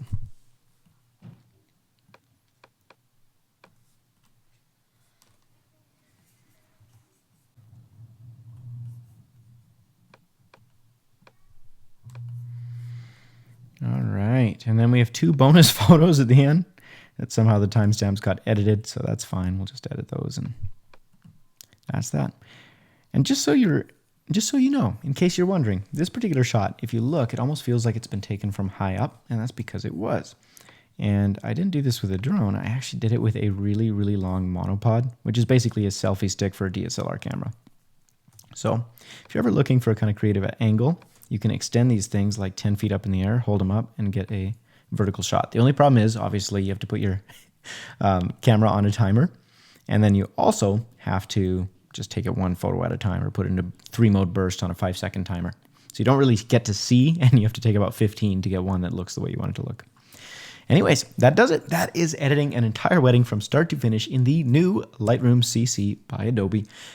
My thoughts on Lightroom CC versus Lightroom Classic, I personally still prefer Classic, but it is good to know now that I've edited an entire wedding back with both of them side by side, you can get the same job done inside of Lightroom Classic or CC. It just comes down to whether or not you need multi-device or you want the absolute fastest, most efficient way of editing and a few extra features. So anyways, if this video was helpful, please let me know in the comments what was the #1 thing that you really got out of it. That would help me in a massive way. Leave a thumbs up, and if you have any questions, comments, requests for future videos, I'd love to hear them. Check out the description for links on presets. In the meantime, create something awesome. Peace.